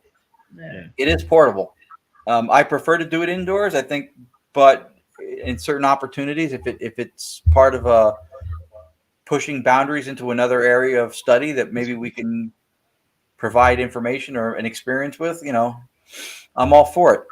The philosophy part of it, to answer the are they all around us stuff, essentially yes, but not in the same maybe spiritual sense. The idea, the philosophy that we've adopted for all paranormality to make it normal is called analytic idealism. There's a gentleman named Bernardo Kastrup, who's the guy who worked at CERN, has PhDs in philosophy. Just in studying, he has like 9 books out. I've read almost all of them. and I'm reading this stuff, and it's a philosophy of mind, and it defines reality differently. And the more familiar with the work I got, the more I realized that this allows for what we do to be natural, and then not have to fall into that, for extraordinary things, you need an extraordinary explanation, and have to try to prove this to somebody who's essentially, throwing physics and maybe some tertiary level knowledge of quantum physics or something at you to try to dismiss what we're doing. The idea is basically that the only thing we ever can know, our only reality, is experience. So our subjective experience is the only reality we can ever know. Whether you think you're interacting with something physical or you're thinking something, whatever, experience is all we can know. And it starts with perception. So the mainstream view that everybody pretty much operates under, and the paranormal gets subjected to all the time, is what's known as physicalism or materialism. It's what suggests that there is a world out there that we all share that's 3D, and that we experience it through our brain, which creates our consciousness, and then we perceive it. That's physicalism or material. That's the worldview that everybody's operating under. We don't think that's correct. Again, from what we've learned through this, analytic idealism says that there is a world out there that we share, but it's not physical. It's mental. It's everything out there is mental processes. So the world that we experience is not physical, but it's the representation of what actually is. So as an example, because we feel like this is part of the evolution of humanity, where we've learned to only need what are the salient points of reality to survive or navigate life. We don't need everything, right? Your brain would explode. So like when you use a computer, for example, there you'll have, and this is some of the examples that come from Dr. Kastrup, you have an icon on your desktop. You double click that folder, another folder opens up. You double click that one, and then a file appears, and you double click that, and then a video player opens up and plays your video. That essentially is how we think, or that what analytic idealism says that reality is. So that video file you're watching is not a representation of everything. It is a representation of everything that's behind it, but it's not everything behind it itself, right? If you had to see every zeros and ones and every code and all the codecs and all the little extensions and every little thing that went into the programming of opening a folder and then a video thing that played the sound and all the files that go into coding and playing that and how the sound is produced, your mind would explode. He says that we would be entropic soup. We would just come disorganized and just melt. Yeah. So we don't need all that. So our interface is only the two icons, and then the thing you want appears. So it's not the actual thing. All those files, everything that makes up that thing that we're perceiving is not the thing. We're just, when you play the video, that's just a representation of what really is, but it's not all that stuff in and of itself. So it's kind of like, he likens this very much to a dashboard, right? If you see a pilot in an airplane, they have a dashboard with all the dials and needles that tells them what's going on around them through sensory input, like us. But it's only telling him characteristics of the sky and what's around him through the sensors. So that's his perception is only what comes in through the sensors, which is, again, for us, right? It's not every little detail about what makes up a cloud and all the little things that make up everything, right? It's just what the sensors are telling him. So that's his perception on his dashboard of dials. And the difference is that the pilot never mistakes the dashboard to be the sky. He knows that it's not the sky. It's representations of what's happening around, wind speed, barometric pressure, stuff like that. You could black the windows out and he could still navigate the plane and land it through the sensory input without being able to see, because our senses are not a clear window into reality. It's just how reality presents itself to us. So this is the idea. And when you look at it like this, and from the spirit contact and stuff that we do standpoint, the notion behind it as far as our existence is that we are, if you've ever heard of multiple personality disorder. Mm-hmm. So this is the model for our existence that he believes explains who and what we are, is that we are what's called alters or alternative personalities of, if reality is all mental processes, we're alters of that. and just how multiple personalities can exist in a person but not interact with each other on a regular basis, right? It's the same thing. So we perceive, but we have separate dissociative boundaries, which is why you can't influence and make me think something, and I can't make you think something, because we have boundaries. And they've tested that. This is clinically tested. There was a study, I think her name was ภิktoria Schlumpf, in 2014 in the Netherlands, and they tested a woman who had 5 alters, just to show you the power of dissociation, which would separate, which is why we would feel like we share a world with all these characteristics, but we're still separate of each other. She had 5 alters. Organically, she had nothing wrong with her. Her eyes, the rods and cones, the neural synapses, the visual cortex, everything worked fine. When one of the alters was in executive control of the body, who felt it was blind, and 2 of them did. Her visual cortex had no activity. It was as if she was blind. When an alter who didn't have that problem came back into control, activity started in the visual cortex. She was able to see again. So it was nothing physical or organic. It was purely through the dissociative boundary of being separate. So we think, and when you start looking at what we do through this idea, it makes the stuff that we perceive natural, right? And you'll see something, and you'll say, "Oh, I saw a spirit," or "I saw whatever," and someone will say, because they think your brain creates your consciousness. So let's say, well, no, that's not real. You're just hallucinating, or it's an illusion. And what they don't realize is by saying that, they're denying the very thing that they're saying, because hallucination is a conscious experience. And that's what you're saying you had. So it doesn't dismiss it. Right. It validates it. So we think that what happens is that we're not able to perceive things. We don't have on our dashboard, we don't have sensors to tell us what a lot of these paranormal things are that are happening around us. So the equipment will help us. Now, some people will say, well, so the equipment gives you more than your senses have, right? Because we only see some of the visual spectrum, we hear some of the audible spectrum, but it doesn't give us more senses, because when you get the data, when you use the equipment, you still have to process it through the same sensory input, same dashboard that you always had. What it does is it modulates it into where we can get it. Yeah. Which is essentially, again, like the dashboard, what it's doing is that the information is being modulated. Now it's within something we can perceive. Yeah, I understand it. Mm-hmm. But it's a redefining of reality that I think makes more sense, because some of the other, you'll hear people saying, well, everything's in a state of probability. So when you decide to do something, there's another you that pops into existence in alternate, right, parallel universes that makes a different choice, and the other thing happened. But that's, if you think about that, there's no empirical data to support that. You can't falsify it to test it. And when you have an explanation that allows for everything, you have an explanation that explains nothing, because it allows for everything. You make a decision, and then alternate yous are popping up, making different decisions, and other pathways are playing out at the same time. It doesn't explain anything because it allows for everything. But that's more accepted sometimes than what we say, all alternate dimensions or planes. But if everything is mental and consciousness, then the same way you can see me, and I'm not this box you see on the screen here, this is a representation of who I am.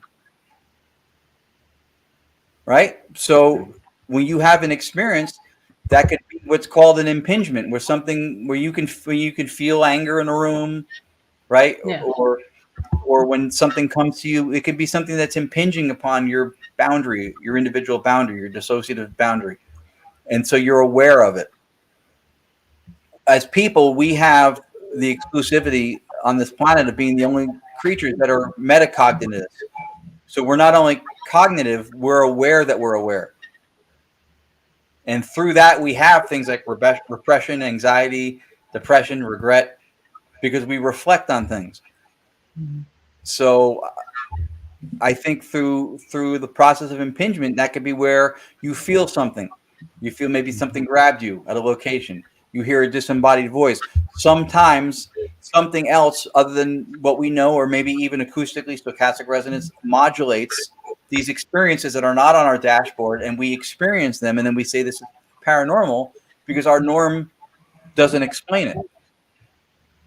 And we get hit with the physics stuff a lot, but the thing to understand is that physics is in the business of being less wrong. Physics is in the business of predicting what nature or reality will do, maybe even telling us what it won't do. Physics doesn't tell us what is. It tells us what behaviors are, and we get into a rut because what we do is we name everything. We give everything proper noun names, and we make them things, and then we say that they have standalone existence that we're observing. And one of my favorite ones that Dr. Kastrup does is you go like this, right? So what is that? It's a fist, right? So we say, well, that's a thing that exists. Where did it go? So it was never a thing. It was a doing. This is a behavior of your subjective field of reality. You're experiencing this, but this was never a thing. This was a doing. This was something that you experienced, that reality that you perceived did. It was never something that existed in and of itself. Yes. So when you look at what we all do, I think a lot of times what we experience are doings. They are excitations of consciousness that impinge on us, and then we experience being touched, hearing things, seeing things. They're not on our normal dashboard, so we don't see ghosts and hear spirits all the time. But maybe for some people, they have, like mediums, may have through their training, through meditation. When you lower or open your state of consciousness more, a lot of times people can have more experiences. It was always taught that, like, when people did psychedelics, that your brain would light up like a Christmas tree, he says. So people think, well, more brain activity because you're experiencing something. But when you do psychedelics, or when people go into trance, and they've tested mediums in labs, when mediums go into that trance state and they're trying to cull information, the brain activity, including with psychedelics, is almost diminished. It's very low. So if the brain created consciousness, every time you had a phenomenal experience, you would have brain activity that was on par with that same activity. And it's not. Mediums are pulling complex information. Someone's on a trip which is completely visceral and vivid, and the brain activity is reduced. And I think this stuff is important to what we do, because in a case like that, they had people pretending to be mediums, and they could see activity in the brain spike, where the actual medium, when they were pulling stuff, was reduced. I've heard that, yeah. I believe that supports the phenomena that we have as not being something you have to prove through other channels, because that stacks up. Brain activity and the brain creating consciousness is always something people believe, because when you measure brain activity, like with EEGs or fMRIs, you'll see activity when things happen. So because it correlates, they link causality and correlation. But when you look at stuff like that, where you have phenomenal experience like a medium or someone on a trip, but their brain activity is lower, then that doesn't match up, that the brain's creating the experience, because where's the activity during that? Correlating is not enough, right? Every time you see a big fire, you can correlate a fire truck and firemen, but that does not mean that that's the cause of the fire just because you can correlate it. Right. Yeah. So that's kind of just like on a hopefully that wasn't too wordy, but I mean it's even for us, it's still fairly new, even though I've been studying it for a little while, but it hit me like it was an epiphany thing, because it makes so much sense for what we experience, right? If your brain created consciousness, you ever put on VR goggles? I did it with my son one time before he had his own. We're at this place in New York, and they have this thing where you put the goggles on and you're walking on a steel girder, hundreds of stories above the street, right? Sure. If your brain created consciousness, would it not tell you, don't worry about it, you're not in danger? And you wouldn't feel anything, because you would know, because consciousness and all thought would be coming from the thing that was making it here. But when you put that on, you experience fear of heights, you experience vertigo, it gives you a nervousness feeling, because it's giving you the phenomenal experience through perception on your dashboard of dials that's just real to you. That's a real experience. So when someone has a mental disorder, they're experiencing something that's real to them. What you perceive is your reality. That's why hallucinations is not a fair dismissal for what we experience. And that's why the brain being behind causing all this stuff is not an explanation for this stuff. Because if I knew that, I would not have been fooled by the VR goggles. But it created all the phenomenal feelings, all the, what's called qualia, the qualitative experiences that the experience would have if it was real. Even though I knew at the same time, I was metacognitive of the fact that I was not actually on a steel girder hundreds of stories above the city. I know, and falling and busting your butt. Like, yeah, it's crazy. You see those videos. I all the love time, watching man. those videos because that is such a trip, you know? Like, you know, you have this on, but then you're. Yeah. And I know it's a lot. It's a I lot. call that mind fucks. Yeah. Yeah, There you go. There you go. It's a lot to digest. It's Yeah, a lot sorry. Yeah. to take in that the world out there that we perceive is not physical, but physicality is a result of measurement. If you don't measure something, you don't have anything physical. Right. Right? You can't hand me 5 kilohertz. Right. And if they say, well, hand me 5 pounds, and it goes, well, this dumbbell here is 5 pounds, I'll hand you that. But you know it's 5 pounds because you measured it, and you measured it because you perceived it first. And you're not perceiving the thing in and of itself. Everything that makes up that dumbbell, you're not perceiving. You're perceiving a representation of what makes that up. So see, it all comes from a different perspective. Right. Yeah, see, Tata, it is a lot. It is a lot to digest too. And again, I'm not throwing it out to give a dissertation on something because I'm still very much a student of this myself. But I like, even with what I write and anytime we speak, I like planting the seeds, whether you understood 10%, 50%, 100% of it. If it sparks thought and makes you reevaluate, because I think the more we grasp this concept, the more we have a foundation of reality that completely makes us no longer in a position of defense for the things that we experience, the things that we record, the things that we document, because they don't have to fit into a physicalist view anymore if that's not the reality that we're entertaining. I think some people are in denial too because they're scared. They're scared to, you know, to say it's paranormal because that means it's real, you know? Right. So, but there are some people that are complete skeptics that don't believe in any of it and think it's all bullshit. Right. And so for those people, that's another naming convention thing. Anybody who says that all this stuff is bullshit is not categorically, by definition, a skeptic. They're not? No. Because a skeptic is looking for truth and absolution. I'm a skeptic, and yes, and I do look for the truth, and I try truth to and absolution. Yes, and I try to look for reason, and try to figure out what's most plausible. Yeah. The people who say it's all bullshit are, by definition, believers. Yeah. Because that's a belief system. That's a paradigm. It's just they don't use the word because, again, societally, it has more of a well-to-do, well-educated, well-spoken thing to say that I'm the skeptic. Yeah. Prove it to me. Yeah. Yeah. You're not a skeptic. You're a believer. You have an opposition in your belief system to people who think everything's a ghost. They're just, well, that too. I did the fist, Lord. Ron. Lourdes is behind it. I did this. I did it. That was good. Do you have a green screen behind you? Sorry to change the subject because I like the Do way I? it's not like, yeah, it's not like glitching when you move. Yeah, I have a green screen. We use it for our show. Yeah. Yeah, I was trying to play with one, but I don't know how to do it. I'm not It's it's worth it. It's fun. Yeah. I have one, but mine's probably a cheap one, so it probably didn't work. They don't have to be really expensive. It just has to be well lit. Oh, maybe that's why. The lighting helps. Yeah.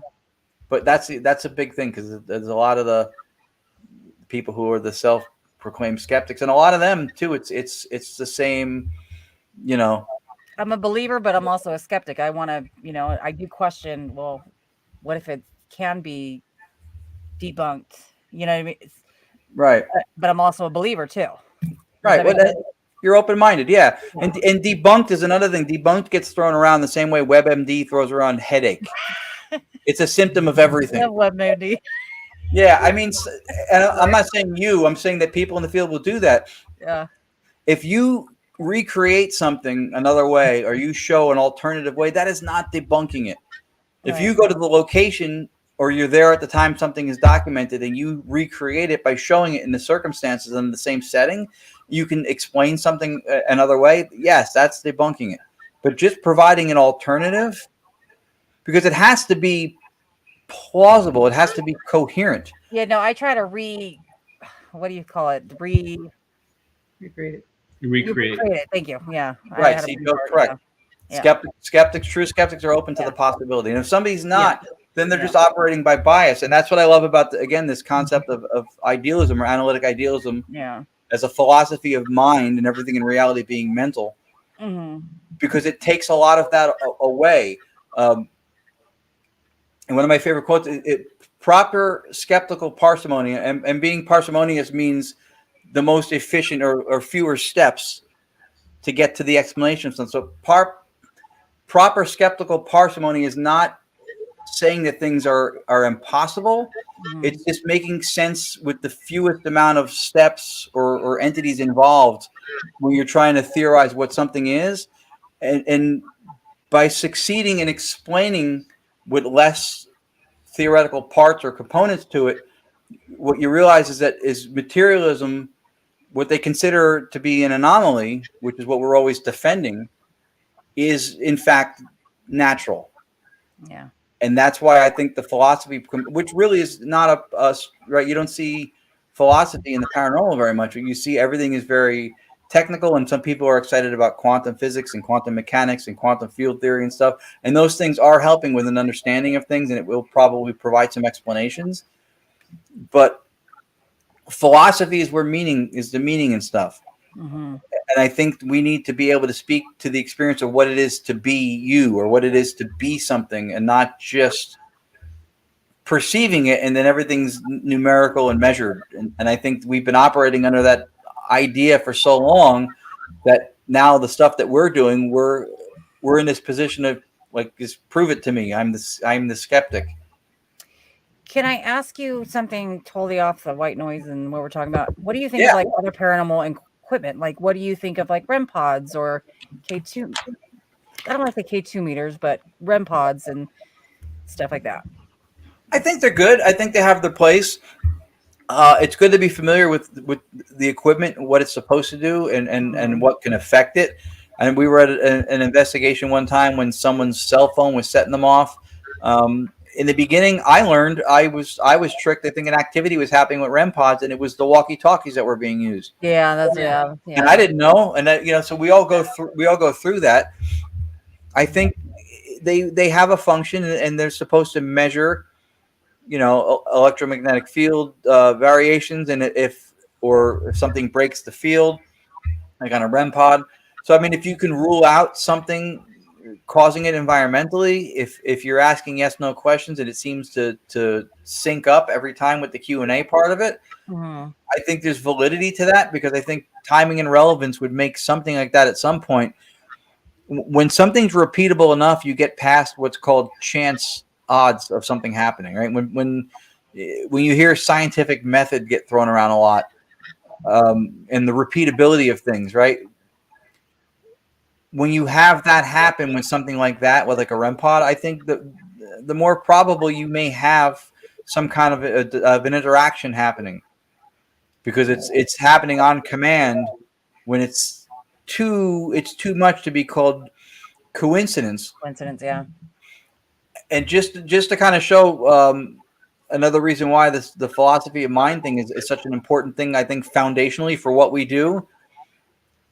The only reason that statistics and repeatability and stuff like that is a big thing to scientifically prove something is because, and you'll notice if you know the skeptic people that we're talking about, right? If they can create one instance that replicates what you do, they go, ha, I've explained it. I've debunked it. Here's how you do it. One time. When you do something that you go, this is paranormal, they go, well, can you do it again? Okay, can you do it again? 5 more times. Can you do it again? Can we bring it to the lab?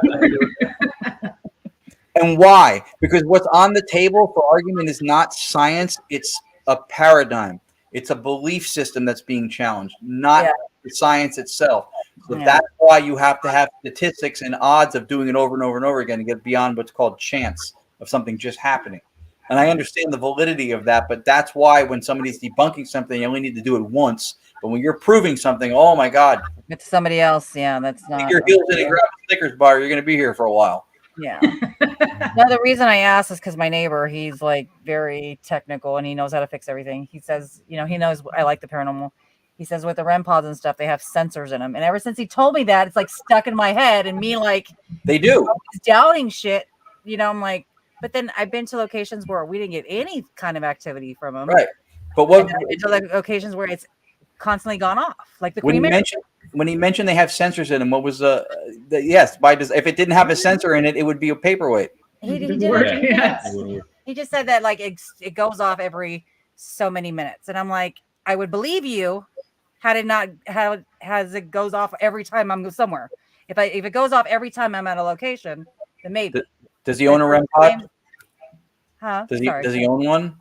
No, I told him I take it apart. Because he told me that, I'm like, because he like, you know, very technical. I said, well, take it apart just to ease my mind.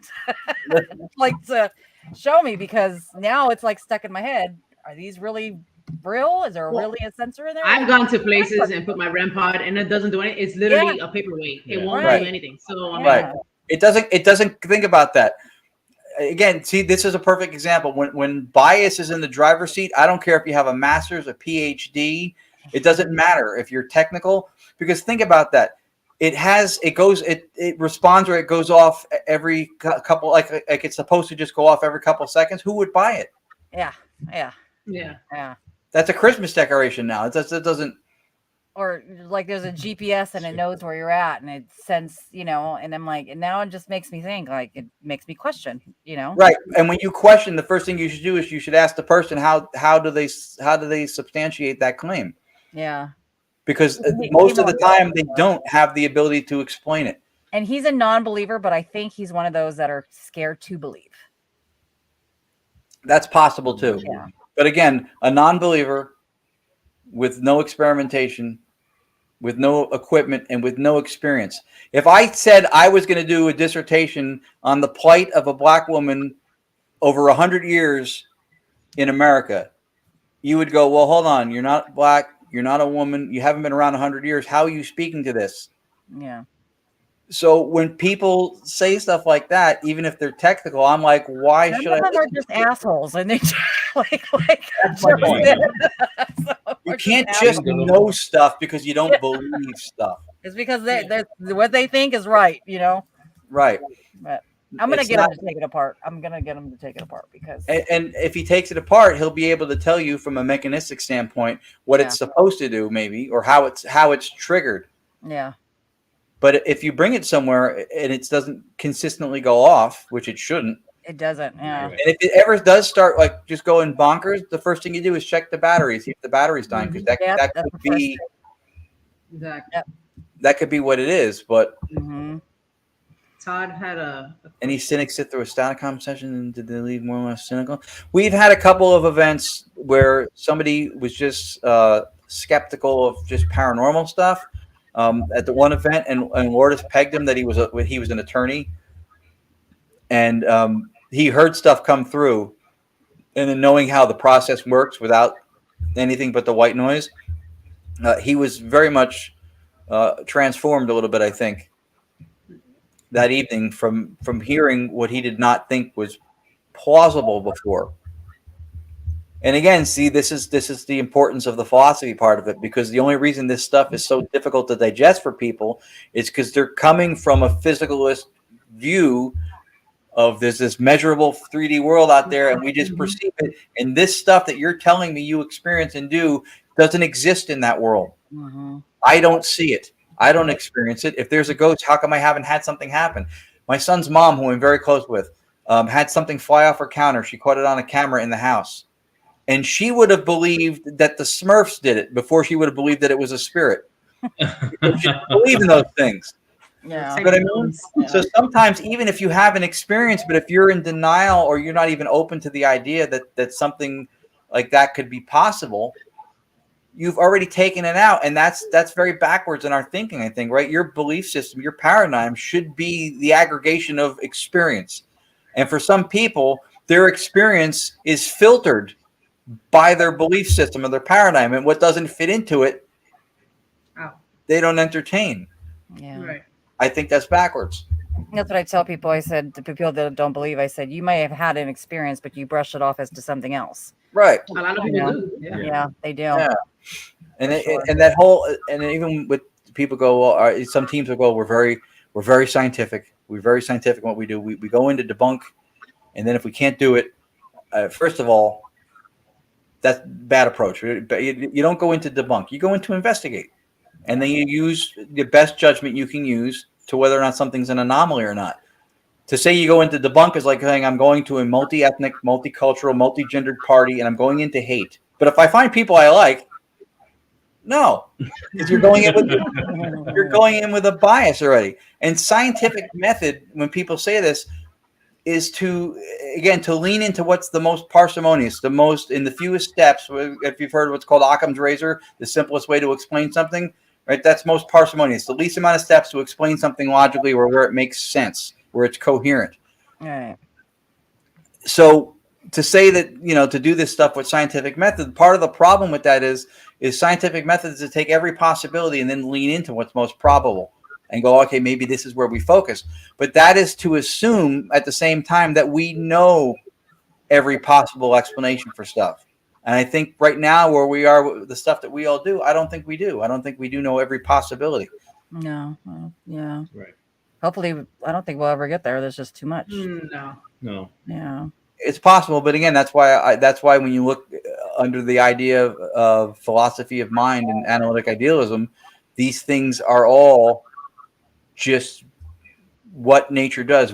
It's natural. So when you experience something, it's a modulated experiment, and it's an impingement on your dissociative boundary, and you, the same way a plane has dials through sensors telling it what's going on out there, you're experiencing life the same way. And once you start looking at it that way, something that you register, you experience, and that's very much real. Right. Right. Yeah. All I know is when I'm home, I'm a non-believer. Even though we know stuff is in our house, we don't want to believe that stuff is we don't want to believe it in our not until I want to. No, I'm, that's very on selective days. I'm a believer in the house. Yeah. No, I hear you. A lot of people, that's their sanctuary. They're like, you do this stuff at home? I do. That was one of the first things I asked you. Yeah. As a matter of fact, I was like, do you get like activity in your house? Because do you investigate in your house, or do you? We don't. I don't investigate because I'm not trying to get answers about the location, but I run sessions to communicate because we do research and we're always trying to see if we can improve upon it and seeing what kind of information we can gather. Right. And to do it regularly and rent the space would just be an unnecessary cost to do. Lourdes has had some transcendent experiences, I guess, through I don't want to say maybe categorized as like out of body, or she may consider it now maybe some kind of like an impingement on her conscious state. But we've had a couple of things, like we were doing Staticom a few times, and by the front there's a sensor on the light for when you walk up to the front door to go on, and it doesn't seem to work now. Like I could stand in front of it and do the entire dance thing from Thriller. It's not coming on. And I've tried, and I almost have it down. But the point is, so we're doing Staticom, and we're hearing a voice saying the light or turn on the light. And then that light would flash, and we could see it from the front because that's where we're sitting. Oh, wow. So that's interesting. I wouldn't say my house is haunted. Right. I had that happen with mine. Wait, you got to clarify, brother. I don't. We had so many things, Joe. I've had so many things happen to me. Have you? You got to clarify. Have you ever had like somebody come on your live and try to communicate with something, the haunted object, to see if anything comes through, like through the, what do you call it, cyber waves? Oh, with a haunted object? Yeah, like a haunted object. Maybe you could pull something through like a haunted object, or because I have haunted dolls. And I know a lot of people have collect, there's some people do collect haunted things. Yeah. Would you experiment with somebody that would do that? I mean, like, would you consider that? We have because a lot of people have. It's funny. One of the voices I got through Staticom one time, I asked about that, and it says no doll is haunted. That's what the voice said. Oh shit. So, and again, and I'm looking at even like things like that. I'm looking at differently too with the philosophy of mind idea, right? It might be a different thing that we're interpreting as an object having a haunting or something attached to it. Right. We did at the Shanley Hotel one time. Scott Davis, medium in New Jersey, who's fantastic. He had gotten this mask from these people, and then he had it in his house. He wanted to have it there. He brought it to the Shanley, and they had it in his briefcase for a while. And now I think they have it displayed in the one room. And we were there the one time when we were running Staticom, and the voice, we think something at the Shanley or other entities at Shanley don't like the mask. I know that Sam Baltruzis and John Zaffis and a couple other people left the room when they opened up the mask. They know this feels wrong, and they didn't like it. That same night, we got a voice, and I can show it to you, the clip. It says very clear. It goes, "Let Lourdes touch." Yes, Mort. Let Lourdes touch the mask. Let this thing out. Oh, and wow. it's very clear. And we think was that they wanted her to touch it and then take with her what was on the mask, but it wouldn't be in the family anymore. Yeah. Oh no. You got to get a hold of Zach Baggins and go to his museum. I think that would be really cool. We did. Creepy looking. You went to Zach Baggins Museum? Yeah. So we went. What year was it? 20. I forget what it was. A couple years. Within the last couple of years, we went. It was people were still wearing the COVID masks. Okay. So it was close to everything. Wasn't quite relaxed fully yet. We went and did the tour, and they don't let you really. Oh yeah, I thought you meant with your. No, but we did go. Yeah, we did go, and Lourdes definitely felt some stuff in there when we were in there, in one of the areas specifically. You go down to one lower area if you get the RIP VIP pass, whatever, and they have a spirit box running down there. And we did hear stuff come through, but they don't let you have your phone in there and record. They don't let you do nothing. I know. Yeah. And we met him afterwards because we were waiting. Like most people left, we were waiting for an Uber or a Lyft to pick us up. And we're sitting there, and they said sometimes he pops in and surprises people on the tour. We didn't see him. I didn't see him either. We're sitting outside, and we're waiting for the lift, and she hears his voice on the other side of these hedges at the building next to it. She goes, "That sounds like Zach." And then him and another guy and girl, and then it was two couples, and him and some female, another couple. They come walking in. They're trying to kind of like just covertly get in, and just sometimes he just wants to go in, and I get it. But I'm like, we're never going to meet him. Let's just see how he is. So I called out to him, and he stopped. Aww. And he talked to us. He was cordial. How'd you like the museum? Where are you from? Yeah. We chatted for a few minutes and the little fist bump thing, and it was nice. I can't say anything bad about him. People have opinions about a lot of the people from TV and stuff, and I get it. Yeah. I do think the show has gone a little bit more into entertainment, or at least it feels that way. I know he's been in defense of that, saying he's not acting. He has these feelings. These things happen. I don't doubt that.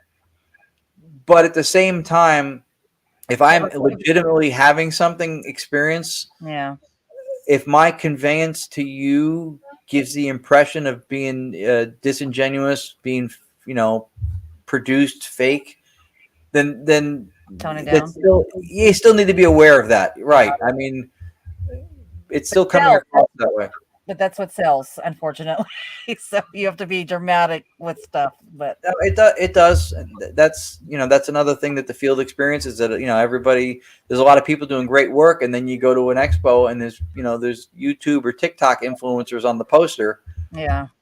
But I don't look at that and go, well, look at what I'm doing. Why am I get it. It's a business model. That name is going to bring people in. They're running an event. They need to sell tickets. Yeah. If I'm participating in it and I'm on the poster, awesome. If I'm participating and I'm not on the poster, awesome. Because the experience, the networking, the opportunity to share what we do, that's why I'm there. That's how I feel too. Yeah. But there are people who get upset about not being included in more, and I understand it. Their argument is legitimate too. But Yeah, we went when he was only open 2 years, so he's opened more rooms since then, and I can't wait to go back. It is awesome there. If you guys get a chance, I'm telling you, anybody in the chat gets a chance to go. That place is really cool. Yeah, And he did it's a great like, job. yeah, it's a tour. So basically, your tour guide is telling you about each item in each room and the story behind it. It's really cool. And it's like I don't know. It was 2 hours when I went. I don't know if it's any longer now, but Yeah, something like that, 2-3 hours. yeah. It's good. He did a great job with it. Yeah, I just wish you could record, but yeah, that's okay. Yeah, because that's what people want to do. Yeah. Well, this is coming up on 2 hours. I don't want to take I up any know, more yeah, time. time. Yeah, no, I'm chatty. No, Nah, it's all good with me. we Don't definitely worry. appreciate you being on with us, but definitely stay because there is one more thing I need to ask you. So when the show ends, please stay. But Yeah, I'll for be here. now, if you can, this is your opportunity, Ron, to Tell us. plug Yeah, um, anything and everything. plug your, you've already done the books, but maybe plug the show, plug your socials. No, the website and what shows up events you have coming up. I know I saw Lourdes post something new, a new flyer. No, that's very, Joe. I appreciate that. That's very kind of you. Yeah, we like I said before, and when we speak, I always tell people the field's not great because we're in it. We're in it because it's great. The people we've met are fantastic, like yourselves, like all these events that we get invited to do. We don't feel anybody owes us anything, and when we get notoriety or any kind of support, it means a lot. We never expected to be what we're doing now. Like when we started doing this research stuff, I had no idea that this was going to become a Staticom thing and the Rathmans. Like I had no idea. So our website is 𝗤𝗏𝗃paranormal.com. You can see it. I'm blocking it. Oh yeah, we can see it. Yeah, it's kind of blocked by the title thing there too. But Gonyak, GONYAC, Gonyak Paranormal. That comes from Lourdes' last name Gonzalez and mine, 𝗟𝗏𝗃𝗏𝗃. She came up with it for an email address or prefix for an email. We did not entertain Yak Gon because it sounds like a bug repellent, so we went with Gonyak. Yeah, gone. It works much better the way it is. So we have event stuff that we have upcoming on there. There's some direct radio voice and Staticom evidence files to watch there. So we just posted it there on the bottom. Thank you. It has testimonials. We have a testimonial page on there also. That gentleman I mentioned before with direct radio voice in Italy, Marcello Bacci, with a vacuum tube radio, when he did regular sittings, having conversations, a lot of the people came were parents who lost children. Oh. And so what we found is now, through these digital seance events we do, people are having these experiences when they come to expos, when we do Staticom sessions, we close the door for a half hour at these different events, and they're sending us these testimonials going, I heard so-and-so come through or say, my child or my aunt or whatever. So we put a testimonials page up because we're on the path of what Bacci was doing to help people. And not by some altruistic design initially, but now the fact that we found ourselves doing this and providing experiences for people, we really love that part of it the most. So there's testimonials on the website. We have our own Facebook pages, Lourdes Gonzalez or myself, Ron 𝗟𝗏𝗃𝗏𝗃. We have ITC, the Invisible Art is another Facebook page that we have. We have a YouTube channel for Gonyak Paranormal. Definitely want to watch one of your lives when you're doing that. It's very interesting. Yeah. It could happen tonight. It could happen tomorrow night. I've been playing around with it. I did it live. I took my son to see Penn State University Saturday. So Friday night we're at an Airbnb and I ran it, and it sounded good to me. But I'm listening to the playback and there's a lot of this like noise, like chirping noise sound. I'm like, what? So I don't know. So I think I cleaned it up today. It could have been because I was using earbuds to monitor. And I didn't have the external microphone that I have here. So I think maybe because it was all self-contained in the one thing that it was causing. Amazon. Yeah. Yes. And so thank you. And then the books, the 4 books are on Amazon. If you look up my name, Ron 𝗟𝗏𝗃𝗏𝗃, it's on. That's the I have first the one. first one. What is your I'm gonna YouTube finish this channel? one and buy all of them. I'm sorry? What is your YouTube channel? I'm going to go subscribe to you. It's Gonyak also, GONYAC, Gonyak Paranormal. Gonyak. Okay. Gonyak. Yeah, the first one's Paranormally Speaking, Knowingly Talking to the Unknown. We have a 3-part documentary series on Paraflix that's called Knowingly Talking to the Unknown. It comes from the slug line of the first book. Tony Rathman, for the most part, produced and directed the documentary. I had segment produced and edited some of it as well. That gives an explanation of the history behind direct radio voice and how it became Staticom and shows examples of it. The second book is called ITC 𝗏𝗏𝗏𝗃𝗏𝗏, The Magical World of Spirit Communication. This gets a little bit more into the method and speaks to some of the other things like aspects of parapsychology, when people saying you're creating things or your thoughts are coming through the radio. And again, a lot of yeah, yeah. we've experimented with that. Do you have a is this you? I don't know, you can see it. No, you probably yes, can't. I can see the color. I can see the color scheme. Yeah, I noticed it. And then the third one is Digital Seance Initiative that has stories like people's experiences. And then the last one that came out in October is the Paranormalization Memoirs of an Academic Layperson. So those are the 4.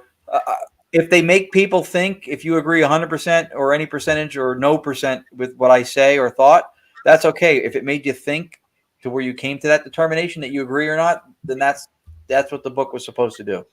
It's to provoke thought. I think I question, like I mentioned earlier, with these axioms or beliefs that are just passed down and we don't think about, we just accept them. I'm trying to challenge that because there's a lot of really brilliant people in this field. I think the more of them that start thinking instead of following a line of thought, you probably have a lot more progress and innovation coming out of those people. There's some really brilliant people in this field. And I think that just following a script and just accepting certain things without looking at the continuity of thought and does it make sense beyond this one little specific example makes a difference.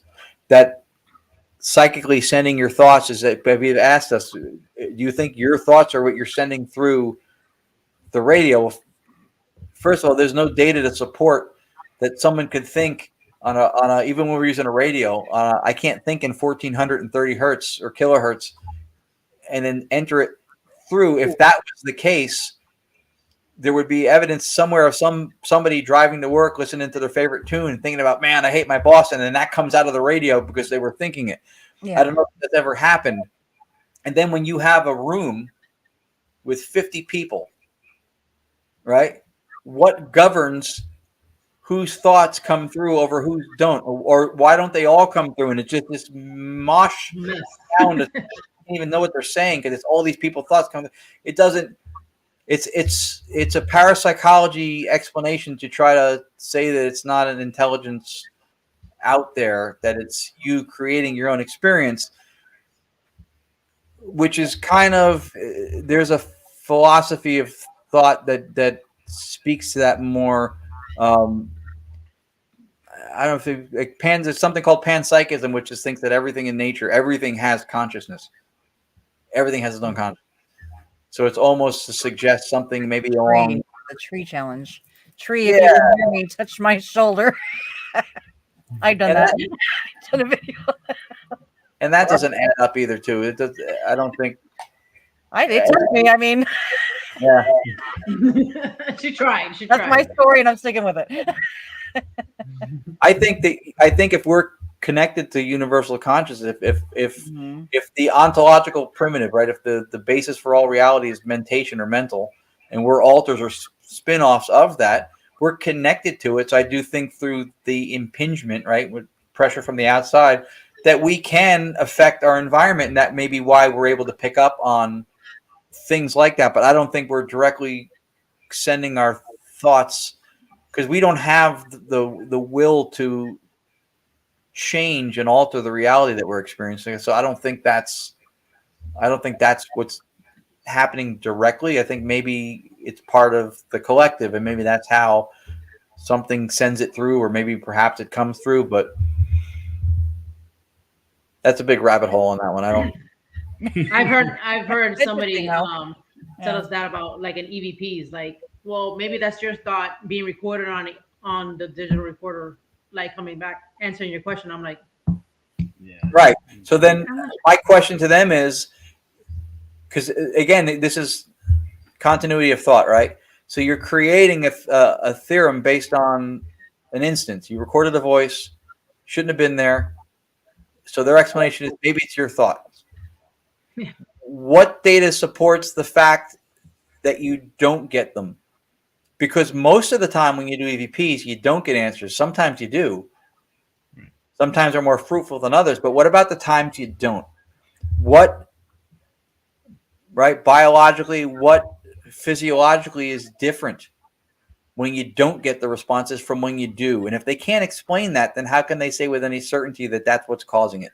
Yeah. Or it's like you thinking of a channel on TV and you tell the TV through your mind, turn it to Disney Channel. You know what I mean? Yeah, we can't. Stupid example, but you know what I mean? We can't will reality to change around us. Yeah. Right? If we could do that, we wouldn't experience the same reality. We wouldn't feel like we're in the same room looking at the same and observing the same stuff, because we would all be able to manipulate it. We can't just you can't just choose to be happy. It has, you know what I mean? Like, if we could do that, somebody who was in prison would just decide that that's the happiest place to be, and then they would be fine. Yeah. But I got you, Jen. I understand where you're coming from, because yeah. But you're saying that somebody said that to you as maybe an explanation for the EVP, like it was you. I've heard it. Yeah. Well, that's why I tell you, the assholes. Yeah, I mean, whatever they think, you know. Yeah, I ain't here to change anybody. Yeah. You believe whatever floats their boat. I think the takeaway from that is that they don't think. Yeah. They speak. Yeah. Because if you think it through, you run into all kinds of problems, and the idea itself is not coherent. Yeah. Uh-oh. Some people just keep their comments to themselves sometimes, but no, I mean, none. Yeah.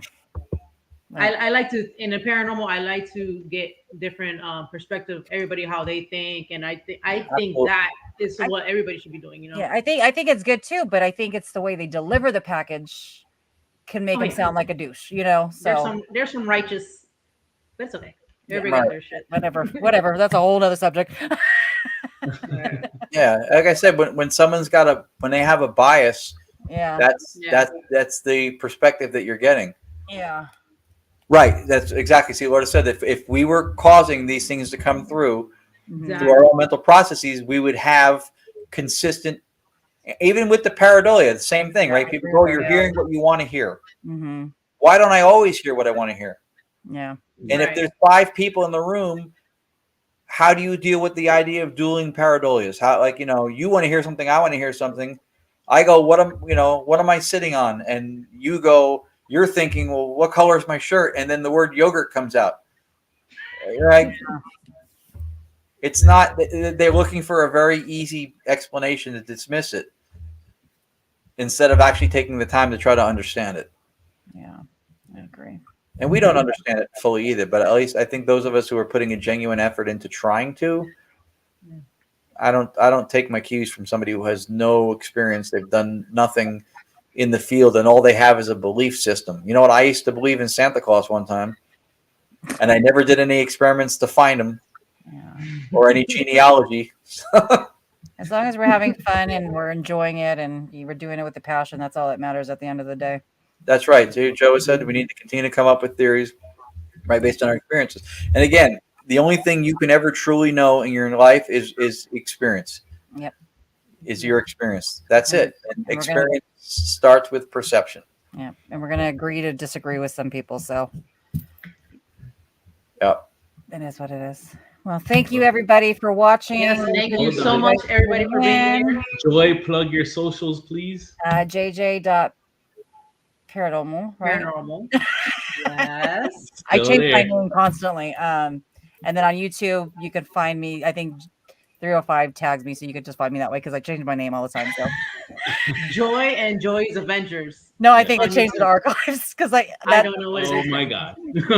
Next that video I tagged you in, I noticed I put archives at the end. I'm like, oops, I gotta change it again. Thank you, Lourdes. Thank you, Ton and Carmela. Yes.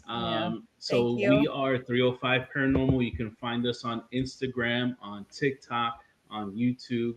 Same name. No more MySpace and AIM. They don't exist anymore. But anyways, well, and please, please, please, please like and look out subscribe. for Ron. Look out for Ron as well. And he does his live streams on Facebook. And I would love for everybody here to go in and experience and just sit in and listen to one of his sessions and check it out. Yeah, I think what you're doing is absolutely very cool and very interesting. Yeah. I appreciate it very much from everybody. Yeah, and we will be at Gettysburg, and we usually commandeer a room. I think we have our own room this time instead of a table in the main room. So we will be doing Staticom throughout the day, closed door, and we'll do it probably at night too. So we'll definitely make sure that you guys are with us for that. I'm so excited. go Joe live. is I going wanna as see. well. And we'll be speaking. So We'll be you'll speaking get to there. meet Joe. Yep, and we'll be speaking there as well. I also want to encourage everybody to keep supporting and showing up to watch 305 Paranormal and watch what you guys do, and to look for you guys on our show, because on a Monday night at 9 o'clock we have Entity Voices Paranormal Evidence with Chris Allgood, 𝗟𝗓𝗏𝗘, Tony and 𝗧𝗏, Lourdes, and myself, and we're going to have you guys on as well. Actually, I'm gonna watch you guys. I'll be chatting. Awesome. yeah, come on and share some of your evidence and explain some of where you were and how you caught it. So Definitely. Absolutely. 2 things before we let you go. 49ers or Chiefs? So football's my second favorite sport. I'm not a diehard fan. I don't really have a horse in the race. I feel like the Chiefs have a momentum going. Yeah, me But too. I wouldn't be distraught if one of them. Well, obviously one of them is going to lose, but I won't be emotionally moved by if somebody loses. Hopefully it's a competitive game, Yeah. which I think it will be. Go Fins. Yes, Or the go Dolphins. Dolphins. We love the Dolphins in this house. I was My raised. sister- You always go for your home teams. My sister's a Dolphins fan. My sister has a Dolphins logo tattooed on her shoulder blade. Oh, Is it the old one? I think so. yeah, Yes. because the The new OG one. logo is horrible. Yeah. It's god awful. And then lastly, you guys may know him as Chubbs from Happy Gilmore. Some of you know him as Dylan from Predator. My favorite though was Apollo Creed from Rocky. So Yeah. R.I.P. to Carl Weathers, one of my favorite actors growing up. So Yeah, it was a very shame to sad. see him go. Very And, sad.